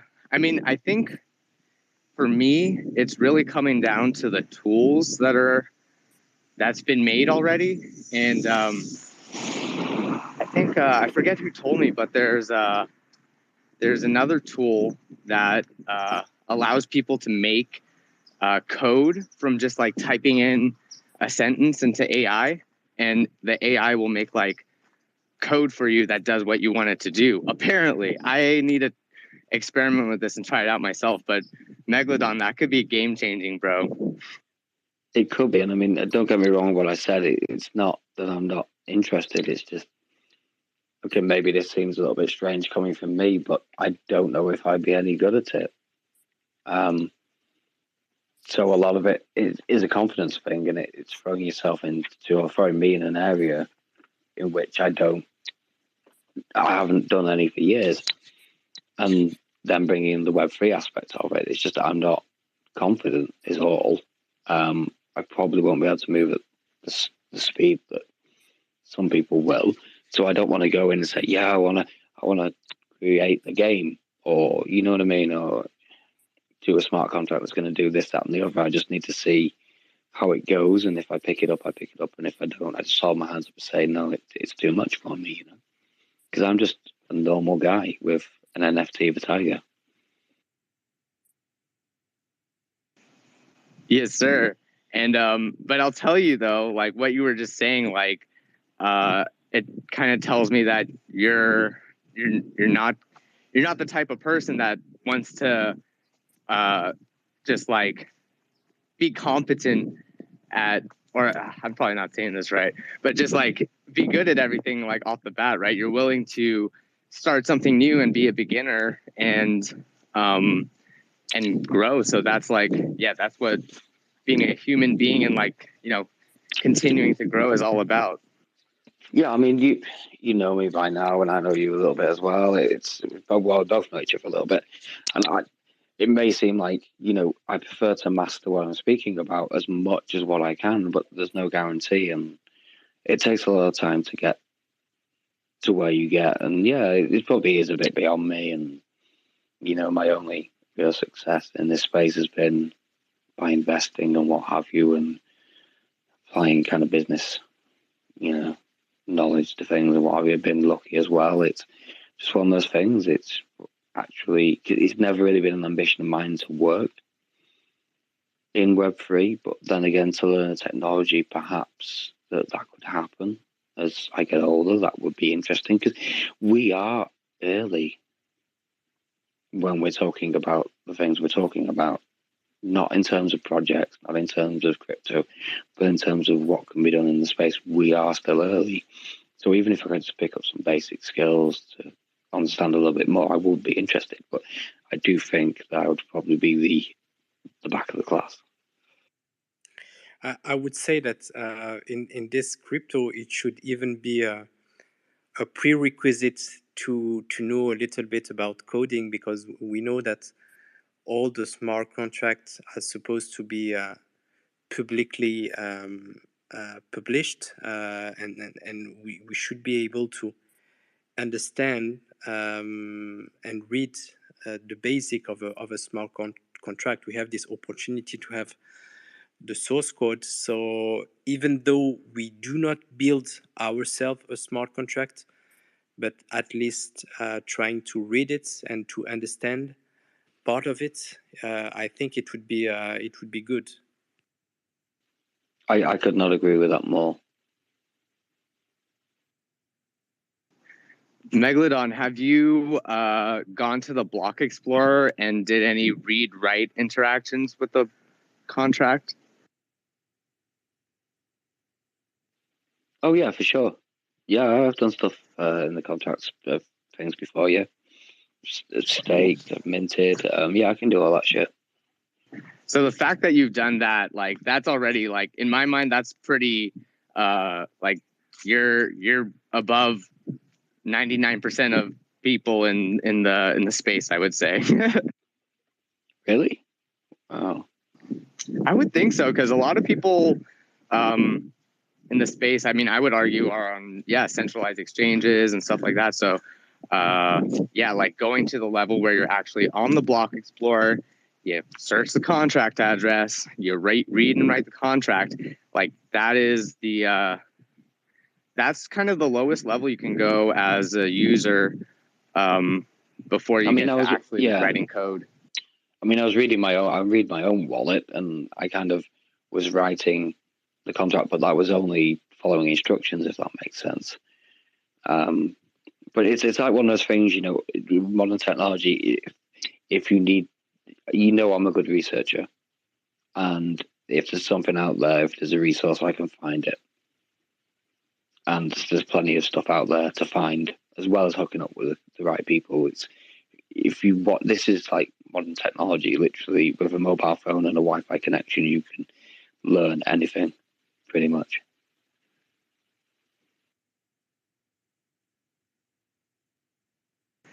Yeah, man, it's the like internet and just access to the internet and being able to just whatever information you need is at your fingertips. Pretty crazy. It's a huge jump in human evolution. Like we were using, I guess, books, which were located in central locations, or I guess the Rosetta Stone is like one of the first examples of like knowledge across multiple times and cultures. Yeah, it's a whole new thing. Absolutely, and even like the press, if financials, you used to rely on the Financial Times in England. You'd even get going back way beyond. You'd basically, if you wanted to buy, say, shares in a company, you would call up your broker, check the price in the paper, and then check it a week later. And these people on the stock exchanges used to stand around with tickets in their hands or whatever they were, a piece of paper, doing trades. Now even all that's automated, and how I know crypto is a little bit different, but it's still trading, it's still markets, and there's algorithms and bots and programs. I'd like to be able to, what I think is really good as well. That's taking me off on a sidetrack, but they have these bots for certain things. I think that's a good way to start as well, because when you go into them, you're actually programming the bot yourself with your own parameters. So I think that's maybe a good place for me to start. Don't you think sorry. Go ahead, Tracker. Yeah, I was just wondering if the DAO could organize like lessons, because we have the tools, and if there are some people interested in following lessons, just up to get a teacher and for some hours to learn how to code the basics.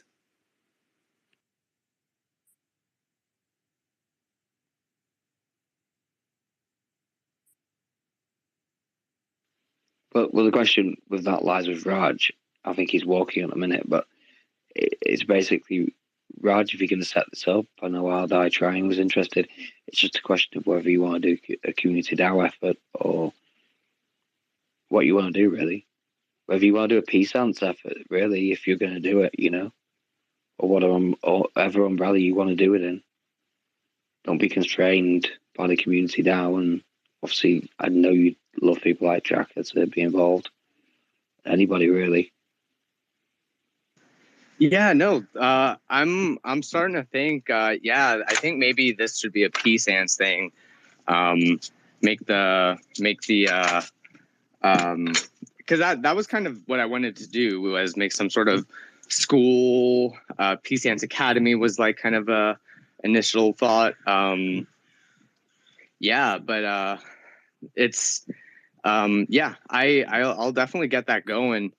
I just have to figure out like some sort of organizational structure behind it.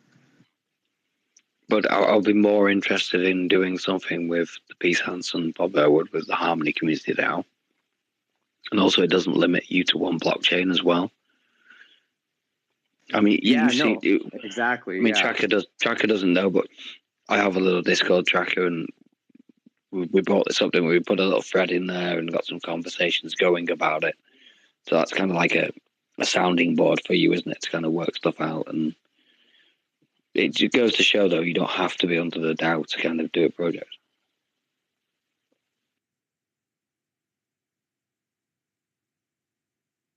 Oh, definitely. I think Peace Ants is super chain agnostic. It doesn't. It's like, it's just like let's do cool shit. That's all. That's what Peace Ants is about. Just don't do Peace Ants. Just start a new brand if you want. Yeah, no, definitely. Even just make it like learn on Harmony One, United, or like some teacher DAO or something like that, or. Yeah, it depends if you want to do a DAO or not. It doesn't have to be a DAO, does it? I always like acronyms myself. So you could have like a really long, wording for it, like multiple words, and then that brings down to a clever acronym that spells out a name. So I mean, yeah, peace, people educating among, you get what I mean, and then the abbreviation, so not acronym, abbreviation of it then forms a word. Just a little thing I like. Oh yeah, no, I got you. Like learn could be like I can't think now. But yeah, I get what you mean. Learn, invest, learn, involve, further education, something like that, which is life. There you go. Yeah, totally. So before I came on this, I was just playing a game on Avalanche, so I was like, which I lost. So we lost. It wasn't just me. But yeah, but it was good. What game? It was good. Some good. Oh, First Strike. With Vigo. There's some good players in there though, and it's using the keyboard. It's not. If it was on controller, it'd be a different story. Plus, there's a bit of lag with the servers and what have you. So. Well, since we managed to snag a couple newcomers, Hawkniella and Rantamplan, just if you have any questions about the community DAO, if you're interested in applying to be governor, do not hesitate to request the mic. In fact, I'll invite you up, and if you want to speak, just go ahead and hit the mic, and feel free to ask us any questions you have about like what a DAO is. No question is too silly. Happy to answer all types of questions. So we are looking for next term's governors. So if you're interested in DAOs or looking to gain a little more experience in the Web3 world, this could be a good opportunity to really, like, if you have some ideas, you can put them into action. And there's a small community of people who get involved and are happy to support. So yeah, looks like one person wasn't very interested, but Rantamplan, if you're interested, there's some links in the top bulletin board that you could check out on how to apply for becoming a governor if you're interested. Yeah, just thought I should push that a little more because yeah, we gotta put our best efforts to try and keep the governor cycle going. In this market, you're doing well to get this many people in the space, man. Don't be downhearted, and the whole set of governors has definitely done their best and tried their best. You know what I mean? And even I've been there as much as what I can do. It's just, it's what it was. Yeah, definitely. I mean, I don't have any regrets. I'm pretty happy with like learning and just working with you guys, and yeah, I mean, I'm happy we were able to fill the seats in the first place. I didn't think we were going to fill up 9 seats, so people really came in clutch, like Dazen and Mike. You guys came in last second, and yeah, that was awesome. So staking the one is really big. Like, yeah, staking the one was really big, like you said. It's big. Yeah, we were talking about it for a long time, and it felt really good to get it done. Yeah, 'cause it wasn't just this. You're going back previous terms and then previous terms before that as well. So to actually achieve something like that, I know the technology kind of caught up with it and what have you. And, you were making some good progress because we talked at length, didn't we, about the tooling that's used and how we need to minimize the meetings and go straight to the tooling. And that's how a DAO works. And, it has been good for me because I've learned about DAO because I'm on Ethereum a bit now.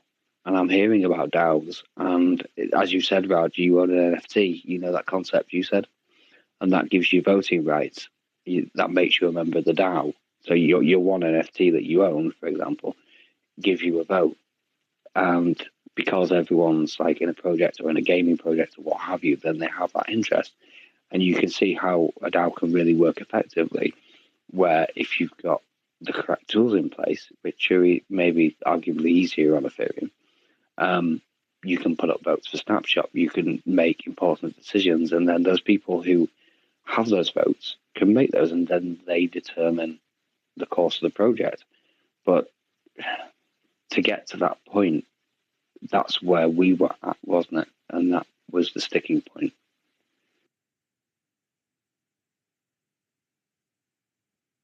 Yeah, you really put it well. The tools. And it was a huge success. We were able to stake, and there are one thing I think we could have done better on was actually using the tools that exist already, like Charmverse and Dwork. I guess I kind of avoided those tools because I was more focused on actually doing stuff rather than just to figure out like what to do, right? Like what But it wasn't just you. Mean? It wasn't just you though. That's the thing, because when the discussions were had, we had to refer to the charter, and the charter said you use the main means of communication, which during this term was a Discord channel. So we relied more on polls. However, we have had many votes. So every decision has been voted upon. It's not like it's not been voted upon. It's just been small stuff that we've been voted upon. And even now, there's a price ticker, right, in the Discord. And a TVL. Actually, Logan asked me what a TVL is. You just go in the Discord. I know, right? I was going to say that. I forgot, and I put it up there. It was interesting messing about with the Discord as well to see what could be done. And I think if there was more community, there's a lot more could be done with that Discord. A Discord does not make a DAO. That's correct. Oh, hold on. Oh, no, that's because the general to find it. That's right, yeah. 7.31 million it's saying for the TVL. So at least we've achieved a few things anyway. Yeah, definitely. And hopefully the videos, that'll be a kind of nice like final pow, like the grand finale to this term.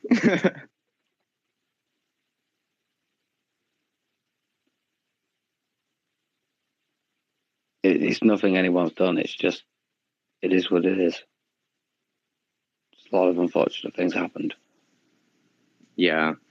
But I think I think I kind of have a better understanding of the tools and just like maybe how to potentially set up the DAO, a DAO like to be effective.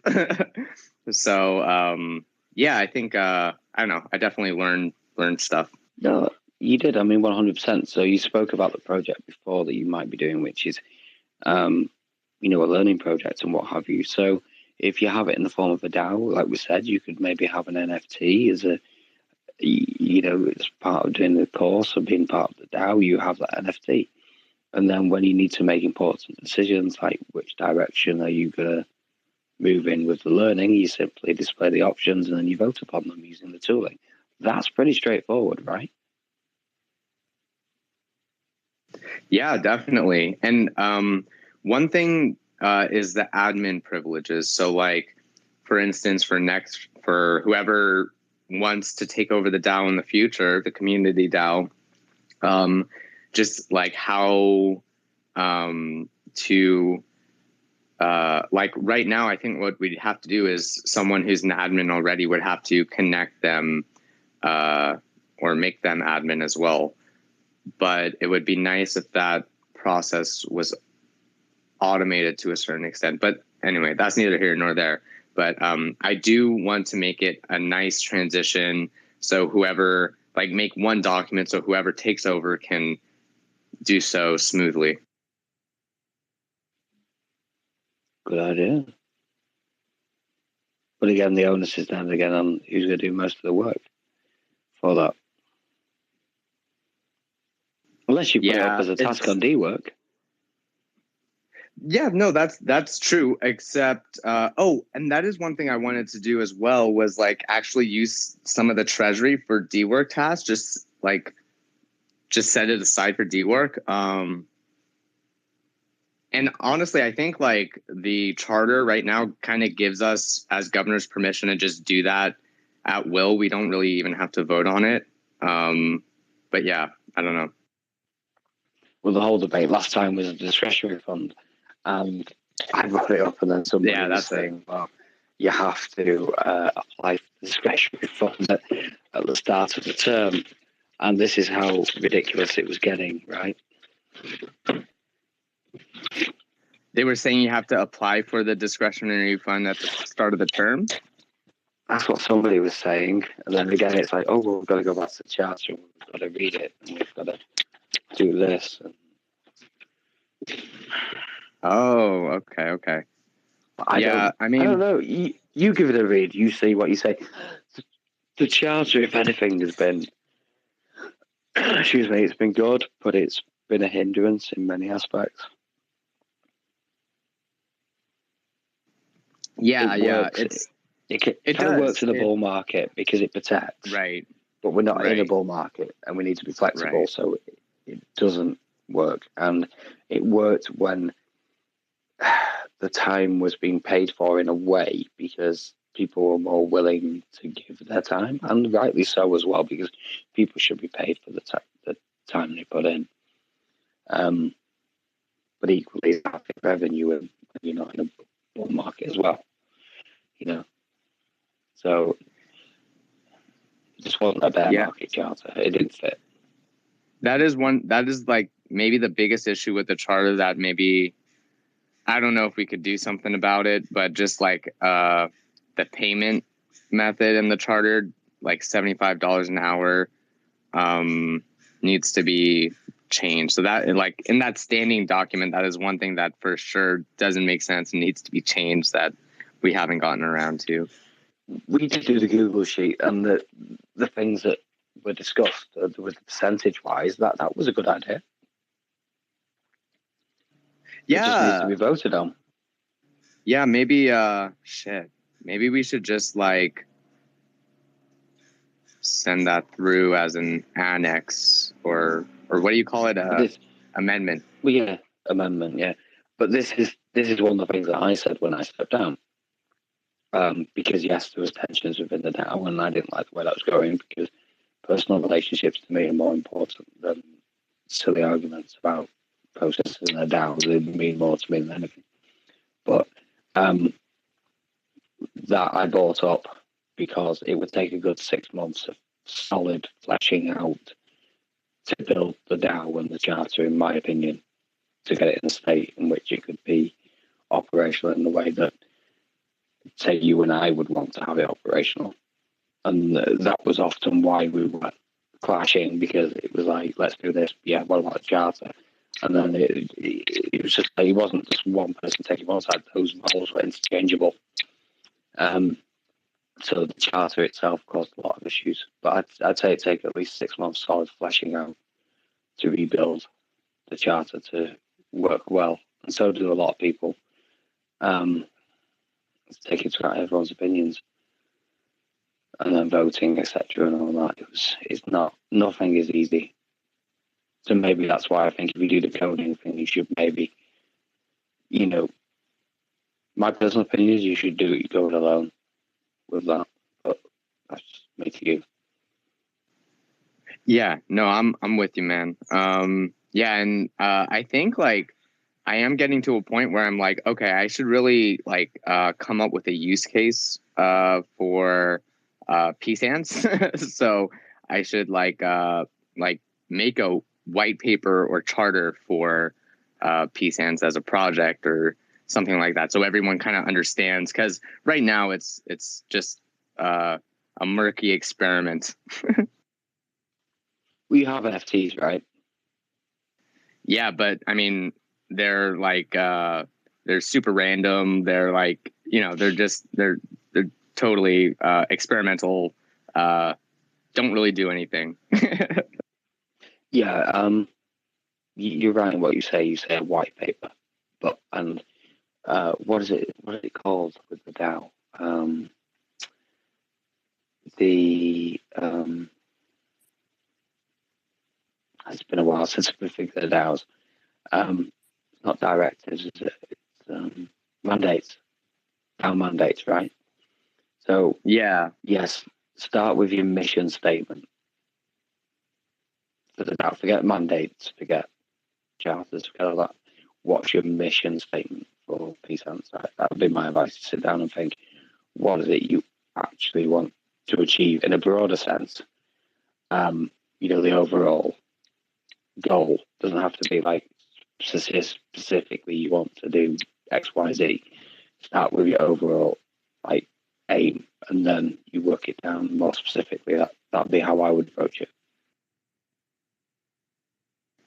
Yeah, no, like for that, my so what I'm thinking is like I mean, maybe I shouldn't take up all this community DAO time with the peace and stuff, but yeah, I mean, I was definitely thinking along those lines, totally. Cool. I mean, it's just like if you want to be an educational thing. So the idea is to and provide educational content to anybody who wishes to learn and be involved in Web3. That could be a mission statement, but you change it to your own words, for example. And then from that point, you would then work out how to do it. And I think that was something that was missing with the DAO, was you had these like mandates that didn't really fit the situation anymore because of the lack of communication with Harmony Core. We couldn't do what the mandates wanted you to do because of that situation, which was beyond everyone's control, including Harmony Core team's control, to their in fairness.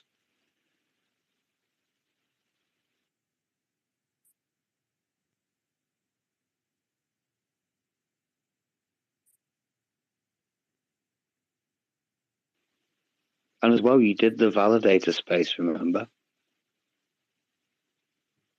Yeah, that was a really good space. Yeah, but we did have a lot of good spaces. How long did it take to get the validator space actually to happen? You know, that was a great space. Yeah, no, that was in the works for a while. And yeah, Tracker, thanks for starring that one. and even people, even governors were learning stuff in that space, you know? It was like, you know, it was good. And I believe it's on YouTube, so it's there. It's not going to have that 30-day limit. It'll stay up there. That's what we like to see, eh? I mean, I realistically, I'm surprised there's not a group of validators that are going to apply for the CDAO.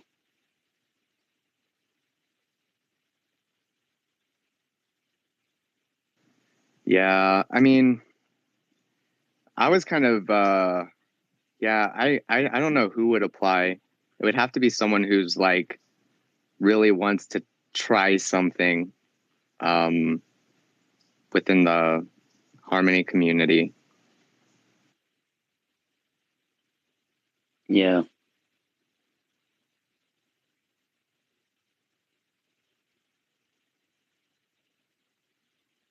Do you think? I mean, maybe should maybe I need to be posting this on more platforms. Do you have any like suggestions? Oh man, it's like engagement right now is so low, so low.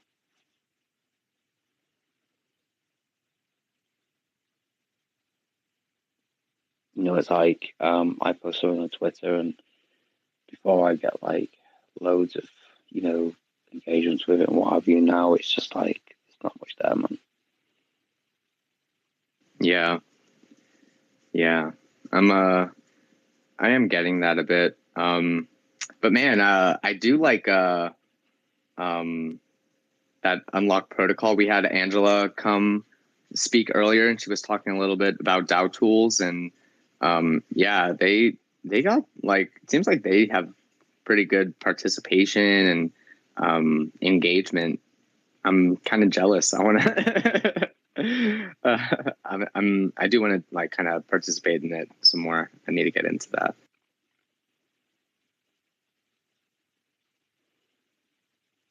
Yeah, maybe that's a personal thing for you to.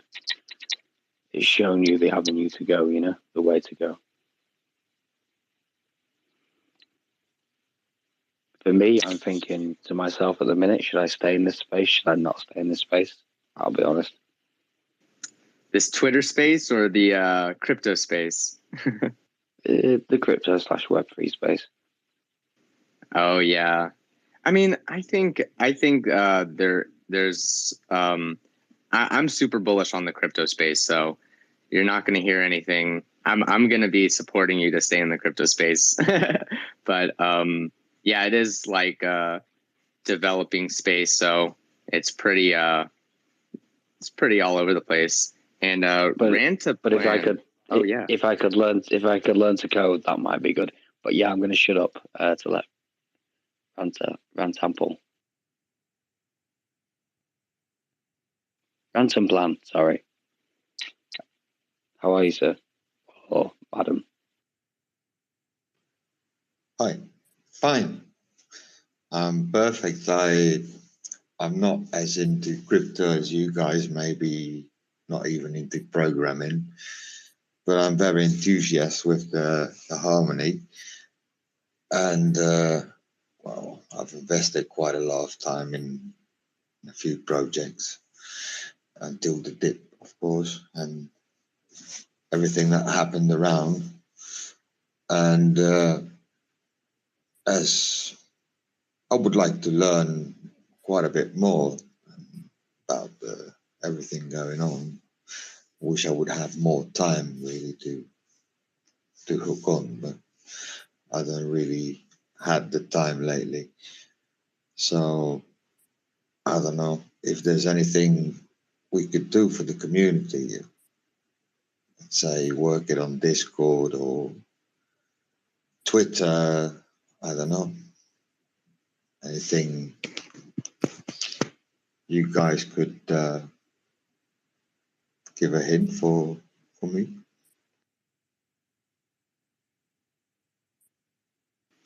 Ooh, oh man. I would love to. So maybe I can ask you a few questions first. Like, what would you be interested in learning? And then, you mentioned Discord, you mentioned Twitter. What's a good way of like communicating some of this information to you? Are you thinking like you would like to see some Twitter posts from us with some educational material, or something in the Discord that's educational, or yeah, how would you like to learn or something?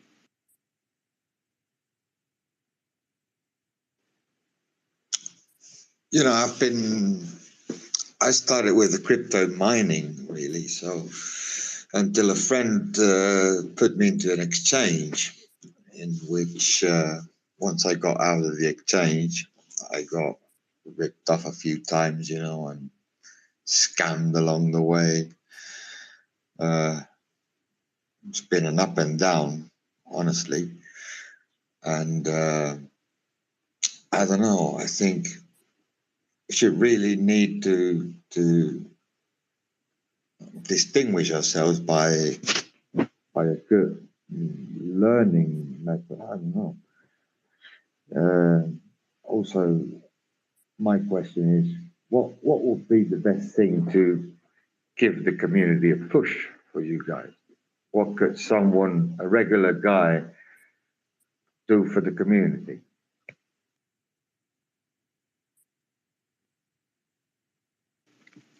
You're asking really good questions, man. So one thing just off the bat is you attending this space and just sharing it with people who you think may be interested. That is a really good way to support the community. We do have a calendar. So if you wanted to stay in touch with our events, sometimes we do study groups. So for instance, in the bulletin above, Megalodon right here and we wanted to do a coding study group. So we set up a little event where we would meet in this thing called the Crypto Arcade. It's kind of a metaverse. It doesn't have to be in the Crypto Arcade. It could be really however you want to do it. Whatever works best for you. We could do it in like voice chat and Discord or something if you're familiar with Discord. Yeah, definitely. Tracker, what's up? Yeah, maybe to complete, I can also direct Rantanplan to the page on Discord where it is explained in the welcome section. There is a contribute chapter, and in there you can check depending on the time that you can allocate. If you want to participate with Twitter, with Snapchat for voting, then there are several events. Indeed, there is a calendar. So everything is clearly explained and detailed in this contribute section on the welcome part in Discord. Okay, so I'm just going to quickly speak, if that's okay. Rantample. Sorry if that's not the correct pronunciation. If you're not already a member of the Community DAO Discord, join the Discord. Just click on the Community DAO and follow the Linktree. Join that Discord. If you ever need to ask a question about anything, go into general, just ask a question. I'm sure somebody will, be happy to do it. The way the DAO works is that the members of the DAO kind of almost guide what way the DAO moves through voting. So if you want to learn or you want to explore a specific thing, no matter what level you are at, it doesn't matter. Because if it's going to be important to you, it's going to be important to anybody else. And actually being like a regular guy, like you said, like I am too, it's a great perspective. So like you said yourself there, you've been scammed when you first came off, and hey, we've all been there, you're not alone, but things like web security, wallet safety, you hook up with Raj in there, who's on the Psance logo, and he's also the current person hosting. You've got some good people in there who are gonna, answer any questions you've got. Obviously, they won't DM you first. And they've got the role of the governor, so you'll see the difference in the title and what have you. That would be my advice to start with. And also just to follow on with Raj says, sign up for the calendar if you wish. And then any AMAs that come up, any talk spaces where you can come in like this, ask any questions you want about literally anything. There really are no stupid questions. Thanks a lot. Thanks a lot, mate. That being said, did you have any questions you wanted to ask us about anything about like Web3, anything confusing you or whatever? Or if you could talk a bit more about the governance and all that, it's very interesting. Yeah, for sure. So, basically, when the DAO started, Harmony, the core team of Harmony, made it so people would get funded if they had 9 governors with 6 out of 9 multi-sig. So that means 6 out of the 9 governors have to sign the transaction for it to go through. And that was kind of like the core basis for the governors. But then there's also administrative tasks that would be split amongst the governors. So the idea was that like one person wouldn't get loaded up with tasks, and it would be evenly distributed, more or less. And there was a $75 an hour funding for that. And then after that funding went away, there was like a little, sustainability issues with the governors and the DAO in general. So we just had to figure out, like, okay, so how are we going to work and stuff like that. So the governors right now are basically signatories for the multi-sig. They also have access to certain governors, any governor who wants access has access to the Twitter account, the Gmail, the Google Drive for the DAO, and along with some tools like DWork and Charmverse. I don't think all of the governors are actually on those. So I don't know if that's something we need to talk about but yeah, there's different tools that the governors are admins on. And so they can kind of have administrative privileges over, like, I don't know if you've heard of DWork or seen it, but it's like a task making platform where people can, like, post tasks and get paid for doing those tasks. Right now we're doing it as unpaid tasks, but the general idea is to get paid for doing tasks. So there's that. And then another tool we use is called Charmverse, and it's kind of like a Web3 Google Docs. So we've kind of been trying to work with the tools a little more. Tracker has actually been a nice push for using those tools. So thanks to him, we've been kind of trying to move our documentation to Charmverse and tasks to DWork, rather than kind of keep it primarily on Google Drive and Discord and stuff like that. Does that kind of make sense, or how'd I do?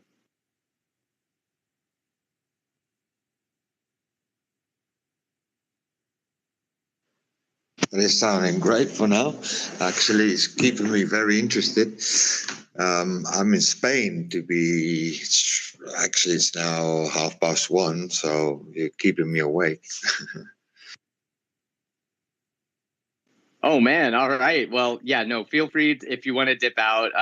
Sleep is very important. I personally hold sleep in the highest priority, so if you need to go, no worries. But yeah, like the governor, Megalodon's a governor, Dazen is a governor, I'm a governor, so we're currently kind of just, or actually Megalodon stepped down, but is kind of a stand-in governor.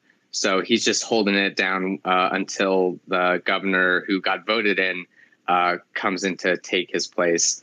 And then amongst all that, we're having another round of a full election. So it's been interesting quarter to quarter, just going through these election cycles. And the way we try and do elections is, like, we try and make it as fair as possible. We give people, like, a good amount of time to sign up, a good amount of time to campaign for themselves and reach out to people who would potentially vote for them. And there's, like, rules. You're not supposed to give people money to vote for you. So, if you don't do that. And then, the vote's done over Snapshot, which is, like, one of the most, or I think it's the most popular voting tool in Web3. And if you haven't checked out Snapshot is a pretty cool, there's a lot of different projects on there that have votes, and I don't know what you're interested in, but there's a lot of different, like, points of interest that you could take for a lot of these projects. I don't know, Tracker Megalodon. Oh yeah. Yeah, I've started Snapshot this week, actually. Started to use it this week. Still digging into it, really. Hey, that's awesome, man. Okay, congratulations. Yeah, Snapshot is like a pretty cool tool. Like when you make a vote, I don't know if you've made votes on Snapshot, but you can make like different types of votes. It's an interesting way, like even if you like, I don't know, like if your family has a disagreement, I don't know. Maybe we're not there yet, but yeah, it's a pretty cool tool. And there's a lot of cool tools that are worth exploring. Yeah, I don't know. Tracker Megalodon, did you have any other things you wanted to add on that?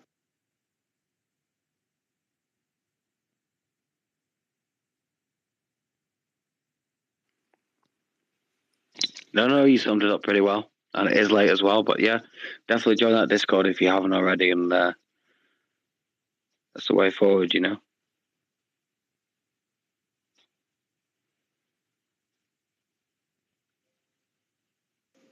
Yes, sir, for sure.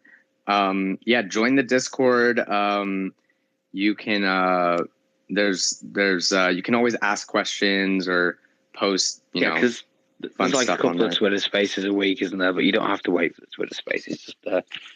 Just nip in and ask away and what have you, and let us know what let them know what you're interested in as well. I'd say they probably will push you to be a governor. I don't blame them. Yeah, it's nice to meet you.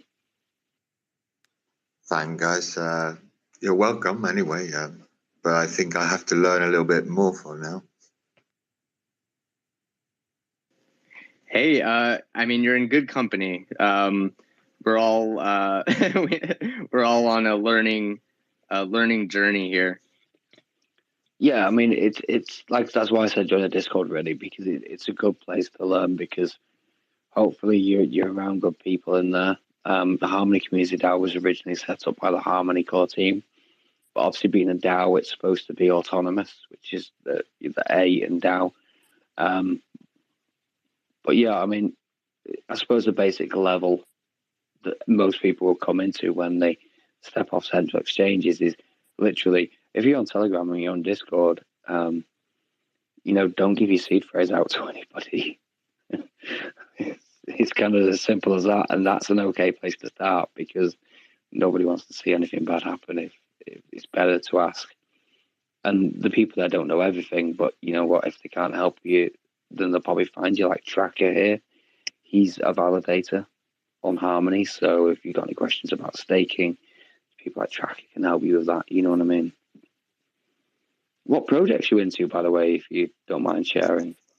I've had a lot of hacking attempts or scamming attempts, whatever you can call it. I mean, it's amazing sometimes how you can find so many fake web pages, even YouTube redirecting you to fakes and just ripping you off everywhere you go.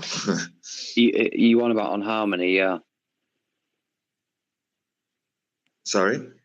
You want about on Harmony, yeah, the Harmony dApps and stuff with the fake ones there, yeah. No, everywhere. I mean, especially on the smart chain. Oh yeah, for sure. I mean, also links as well.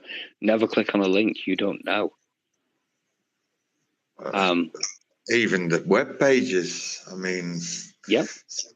Some of them are so good. I mean, it's amazing. 100%. So personally, I bookmark all the web pages I go onto, so I always know I'm going on to one that I know of. Do you know what I mean? And then if you connect, I assume you've got the MetaMask wallet set up and everything. You're that far advanced than that, yeah? Yeah. So there's all types of things you can learn about revoking permissions on your MetaMask. If you do run into sites that you maybe want to disconnect from. I actually got still a scam wallet open. I didn't want to put any message on it or anything. Just keeping the track of it, and I don't know. But I've got a problem. I have tokens on the wallet which I've been trespassing to, but I think I can't bridge them over because they're still on the other wallet. Could it be? Have you had a wallet that's been compromised? Yeah. Yeah. And were they Harmony? Were they on the Harmony blockchain? Those tokens? There were many different EVMs. I mean, Got you. So it's the whole thing. Polygon, Harmony, Smart Chain, Yeah. Ethereum, all of them. Are the tokens still there? Some of them are. Some of them are. Some of them not. I mean, most of them are gone. Even NFTs, all of it. But I managed to move some LPs over to the new direction. You know, it was a fight, about 3 days, no sleep. Yeah. I mean, I don't. I'm not an expert on this myself, but if I had a compromised wallet with Lolo, I'd be moving over any tokens I could ASAP to another wallet. That's what I did, is move everything to another wallet, but yeah, because there were tokens, you know what I mean? There's bridge tokens from the Binance Smart Chain into the Harmony, and then moved over from the wallet to the other wallet, straight on Harmony. So I think those tokens would be reflected on the other wallet, wouldn't it?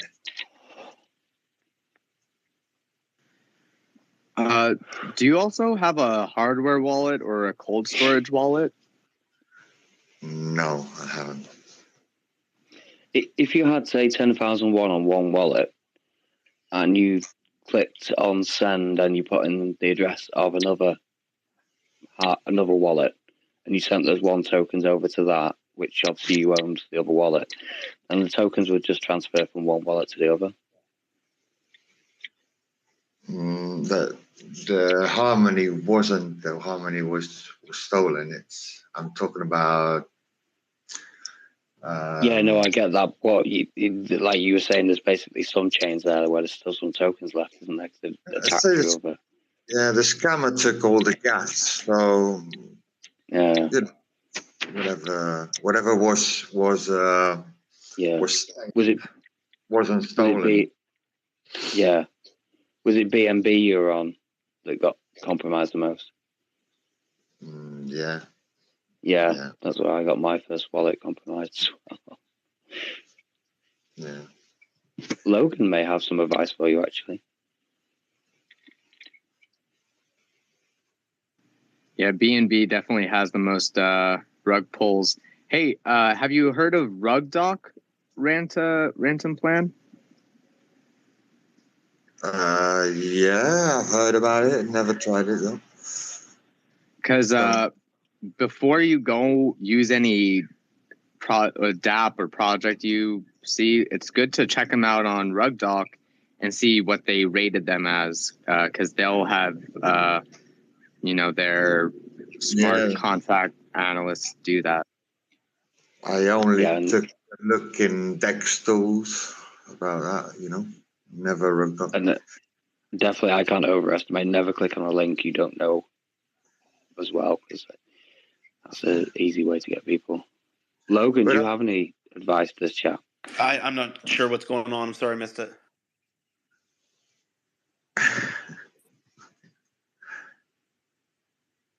Obviously, if you don't know any, you can just try to click.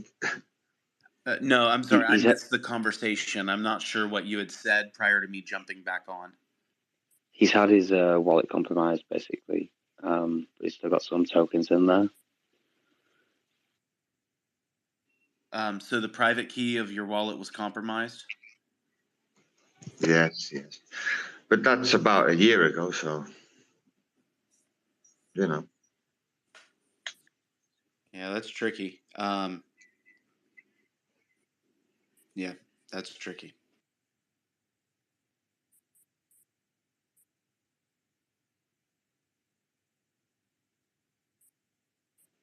Had to learn the hard way. I would highly recommend a hardware wallet for any value, like high value items that you don't want to lose. Use a hardware wallet for that. Logan, do you have any recommendations on the hardware wallet? I know you were debating between Ledger and Trezor. I think you went with Trezor, right? Did you have any recommendations for that? Yeah, I have the Trezor wallet. I like that. I would just recommend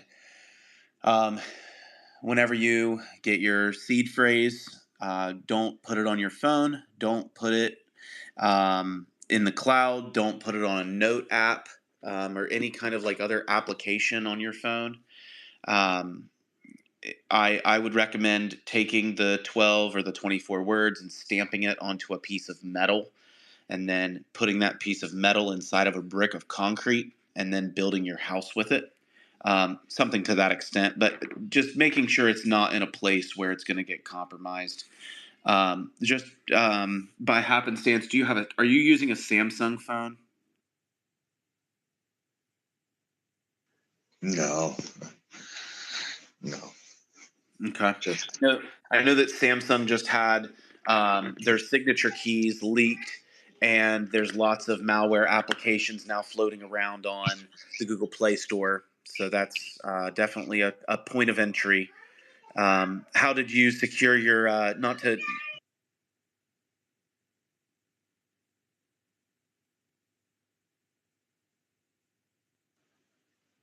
I had to learn the bad way, so now I have a safe.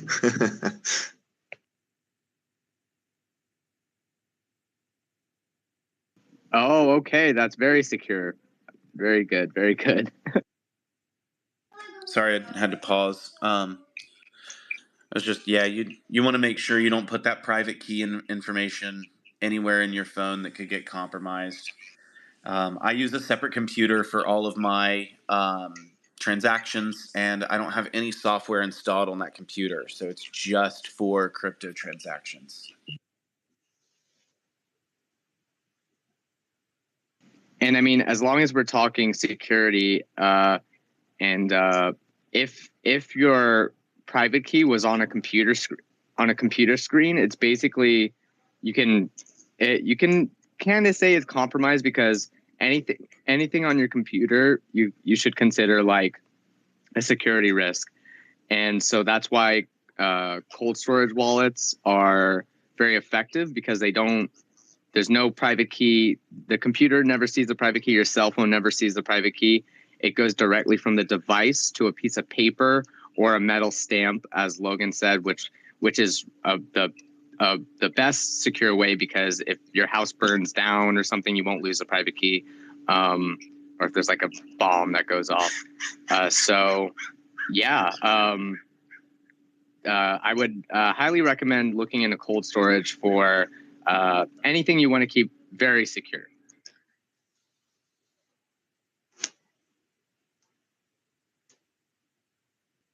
And the cool thing about Ledger and Trezor is that they integrate with MetaMask, so you can still use your dApps and whatever you want to use. I have to get myself one, but I'm gonna leave you guys. Go to bed now. Getting late. Yeah, man. Sorry for talking your ear off about it. Yeah, have a good one, man. Good night. Good night. Good night.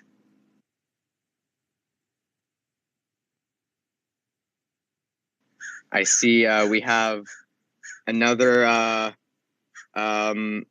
person who came in. We managed to snag in here, El Capitan. If you're interested in DAOs or applying to be a governor for the Harmony Community DAO, there's a bulletin. It should be the first bulletin we put up, and he's gone. So, all right, it's worth a shot. Sometimes when you call people out, it freaks them out. I know from experience that's happened to me. Yeah, that's fair. I'm just taking the highly aggressive approach, because, I mean, if they're just popping in and like they just want to listen for a bit, that's cool. But I mean, at this point, like, come on, man, like you want to do something? No.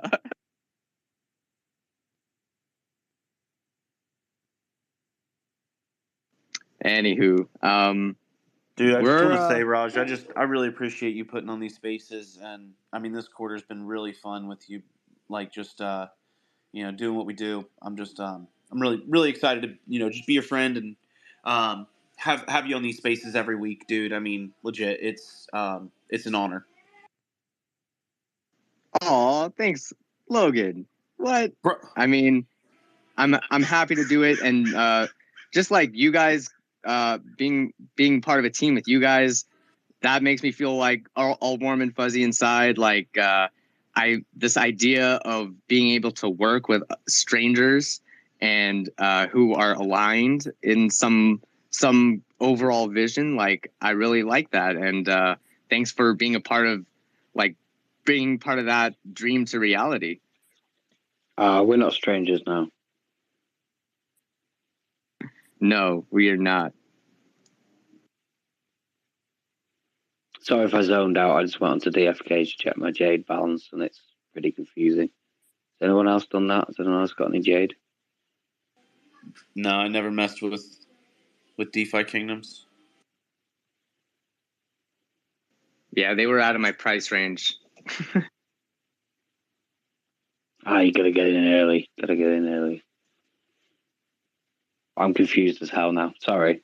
I know it's casino space.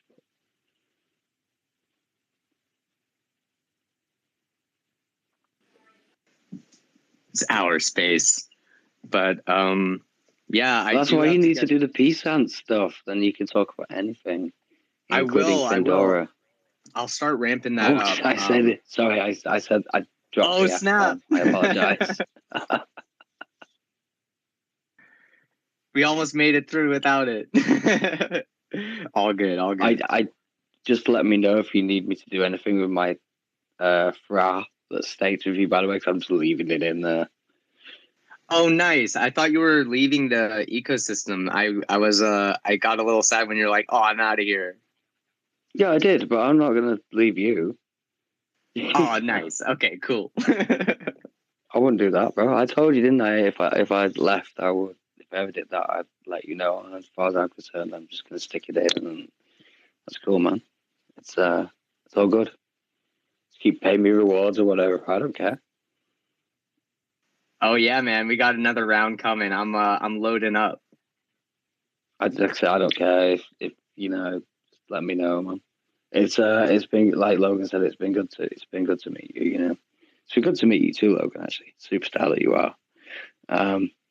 Thanks, man. It's really been fun to chat with you too. Oh, come on, that was sarcastic. Thank you. I actually wasn't being sarcastic, but there you go. Because you really were the superstar. It was the one weekly videos and what have you. Well, then why won't Lee message me back? Fucking prick. Does he message anyone back? No, I don't think so. I don't know. Fuck him. Well, okay. I'm just gonna say something that bothered me a little bit. Like the one Wednesdays, I was like going to that. I was like, yeah, hell yeah, one Wednesday, let's do it. Let's go. Let's play basketball and shit. And then they still had the meetups going, but then they stopped. Like the meetups were there and still getting posted every week, but Lee wouldn't respond with any info. Like the first few times he did, but then he stopped responding. And so, yeah, I'm just not a fan of that. Like, what do you call that? The cold, like, I'm blanking now. But yeah, I'm not. Cold shoulder. You got given the cold shoulder. The cold shoulder. So anyway, Logan, right? So what are you doing these days in Web3? And I mean that in a nice way. Like, what are you available for? If anyone ever says, oh, they need to do a promo video or whatever, chill us, man. Yeah. So I'm trying to figure out on what I'm doing. To be honest with you, I was literally just talking to my wife about it, so I have no clue. I literally I just hang out with you guys, and that's about it.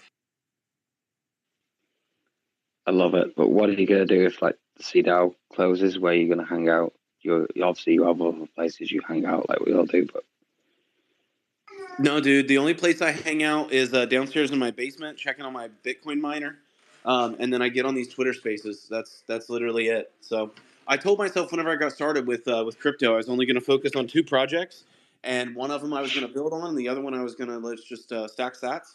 And so I built I built Dogecoin, and it basically was just like a smart contract that was ran through FuzzFi. And so somehow the circulating supply now says that it's higher than the total supply, which I don't understand. I think it's I don't understand, and so whatever. That's a bug. It's got to be a bug. It's got to be a bug. It's got to be. But anyway, and then I got mad because like it was supposed to have a hard cap of 100 million because I wanted it to have the exact same as like one Bitcoin. I wanted to have 100,000 Dogecoin, and back in like April, I was just like dicking around and was trying to like move something over to like BSC right before the bridge hack, like literally right before the bridge hack. And I moved 10,000 over to BSC, but it minted 10,000 new tokens. So now there's 100 million, 10,000. And I'm like, well, fuck, like that's the end of that, I guess. I rubbed myself and Wait, but how does that work? Because usually with the total supply contract, that's just a setting. So like the total supply is the total supply, right? Well, I don't know. I gotta figure this out, and it's been months and I still haven't figured it out. Well, maybe would you mind if we took a look at it as part of our learning? Yeah, if you guys want to take a look at it, that would be awesome. Because I have no idea what's happening. So basically, like I said, I went to go bridge over 10,000 tokens to BSC because I was like, well, I mean, if Harmony's not doing anything, let's just go over there and see what's up. And it minted instead of transferred. And then it was supposed to have a hard cap, which I was like, how is it even doing that? Like, whatever. It's not supposed to go above 100 million. And so then my other thought is like, okay, well, I'll just burn them. And I burn them over on BSC, and it didn't lower the total supply. So I quit making like Medium posts about it just because I was mad, and I haven't found any other way to make it work. So did you say you deployed it to the Harmony blockchain originally? Yeah, it's a like a Harmony token. I keep thinking H&S, but it's a HRC20. yes, thank you. HRC20. It's an HRC20 token. So how do I even know that? I know nothing about crypto. Sorry, I just came you're from somewhere. Because you know what ERC is, and you just replace one character, and all of a sudden it's a brand new blockchain. Yeah. So how could you send it from one to the other? I don't get that.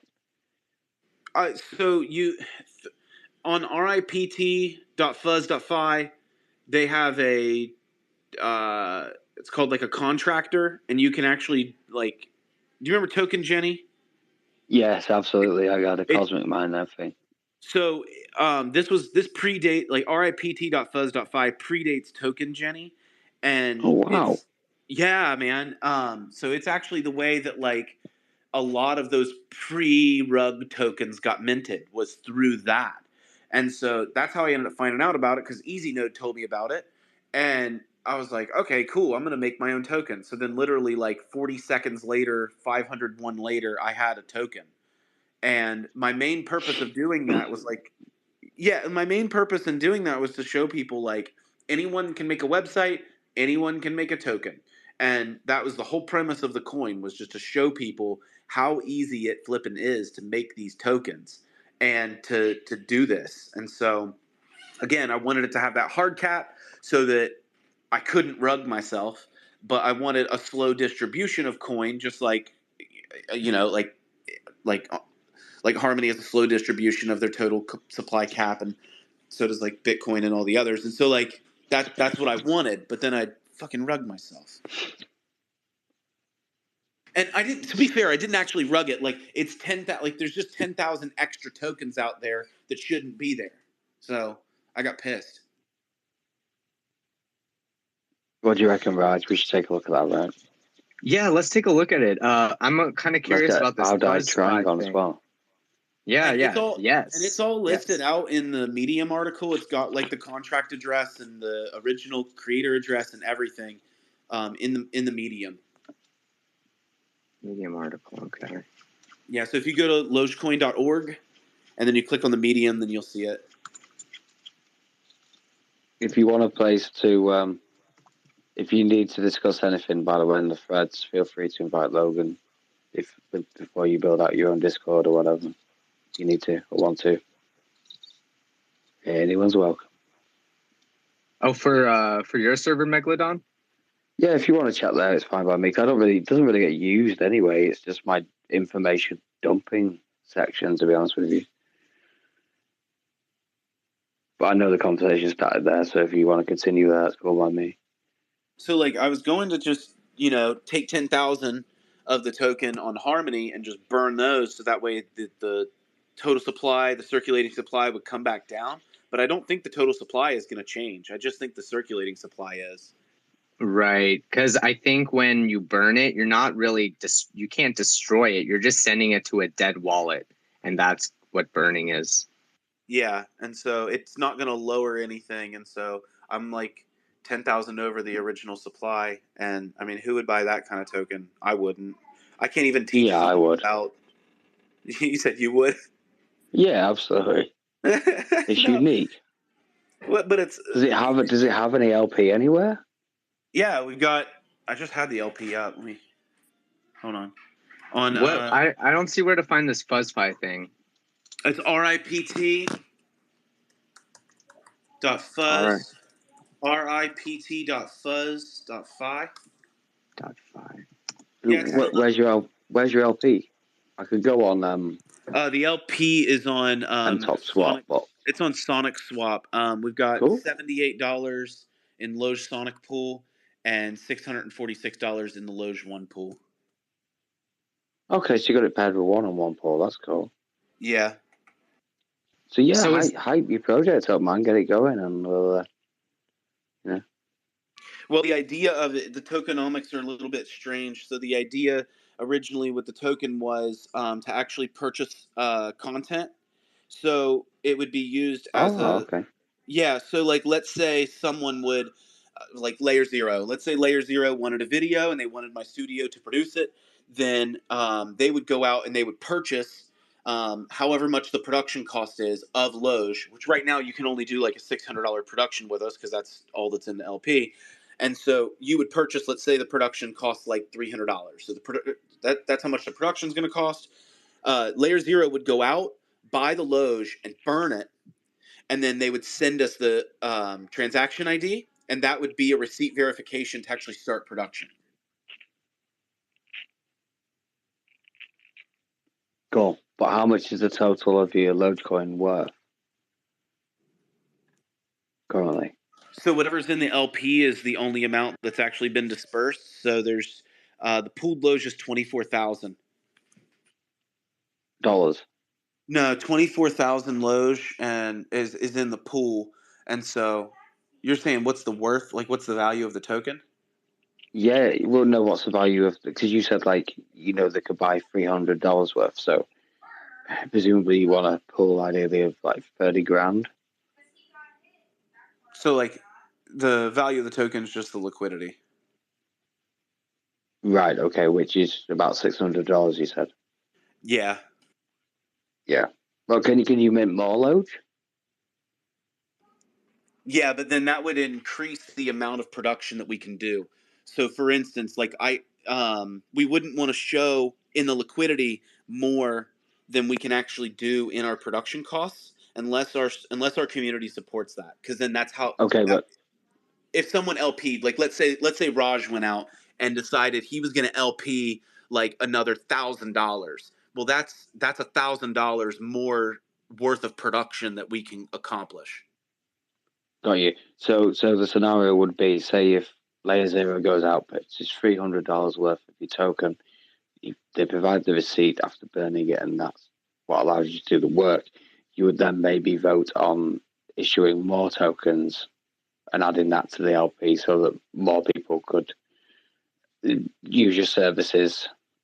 Is that right? Exactly. Like the LP. Yeah, so it would be like the support of the community, the LP is the total amount of production that we can do. I love it. I think it can work. I mean, I thought it could work from the beginning, but I just got mad at myself that I freaking minted 10,000 out of nowhere. Because again, I want it to match the amount of sats in a Bitcoin. That was my big thing. I wanted it to match. What you're saying is the total supply is different Yeah. to the circulating supply. Yeah. Well, you can see that circulating supply says 1,010,000.354. Where'd the 0.354 come from? I didn't mint that. Yeah, it's a bug, not a feature.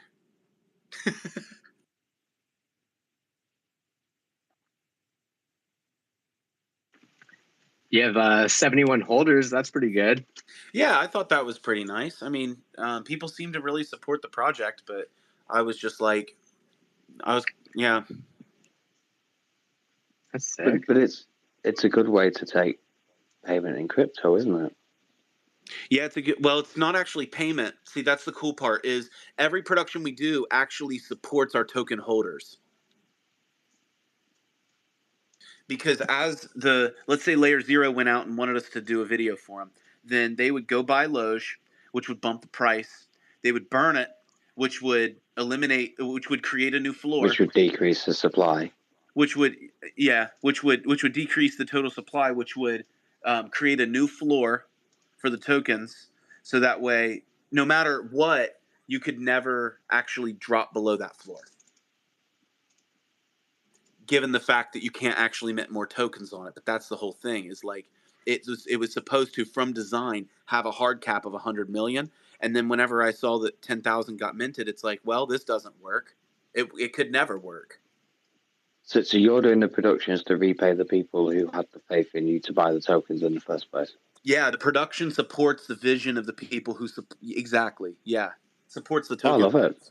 Yeah, I love it. So you made it with the ripped FuzzFi HRC20 token creator thing? Yep. So you put the name, the symbol, the decimals, the total supply, and the initial supply. Yep. Gotcha. And the initial supply was for our airdrop, and then we've only done draws from that creator address to support the amount of production we can do. So how does the tokens get distribute, or like you have the initial supply, right? How does the tokens go out after the initial supply? TBD. Oh. Okay. Currently, it was within own power and strength, so we couldn't. The reason it was matched 1-to-1 with Harmony was so that way the LP was more expensive. It wasn't a cheap token by any means, and so the LP was very expensive, and so it discouraged community members from LPing. The only people who LP'd was my company, and so again, we could only support the floor. At the time, we could do like a $4,000 production at the peak or whatever, and so, but we were the ones that supplied the LP for that. Got it. So my thought is that the FuzzFi contract that you use to make the token, it's not a total supply contract. Yeah. I think it's probably maybe a more like you can do more stuff with the contract. Because a total supply contract, you just put in the total supply of the token and that's it. Like there's nothing else. Like, and it's minted to that wallet at that amount. Yeah, it's simple. And that's kind of what happened, but it looks like with that circulating supply, whenever I used it, there was a checkbox there that said, is this a hard cap token or is it not? And that I think that feature has changed since then, probably because it was a bug or it was not written fully to like utilize that, which I found out sadly. Oh, interesting. Okay. But this is a cool little token maker thingy thing, and it is. It's really cool, and it doesn't cost very much. I think it's like 401. Oh, it actually costs money to do it? I didn't even realize that. Yeah. You actually pay for the contract. You pay. I think you pay FuzzFi for it. Does 401 now even count as money? I mean, it's like what's that, like $4 or? Wait, is that less than $4? At the time, it cost me $35 at the time. Oh, I bet at the time, yeah. But now that's it's a good phone. Whoa. But yeah, if you guys would look Volatility. into that, add me to a room or whatever. I'm terrible with Discord, so Raj, you know this. But I do have to go. I gotta put my kids to bed. But thank you for talking through it with me. It's a really fun project. I would love to get it started again. Hell yeah, man! And thanks for coming in. Yeah, I like that idea. That's a cool idea.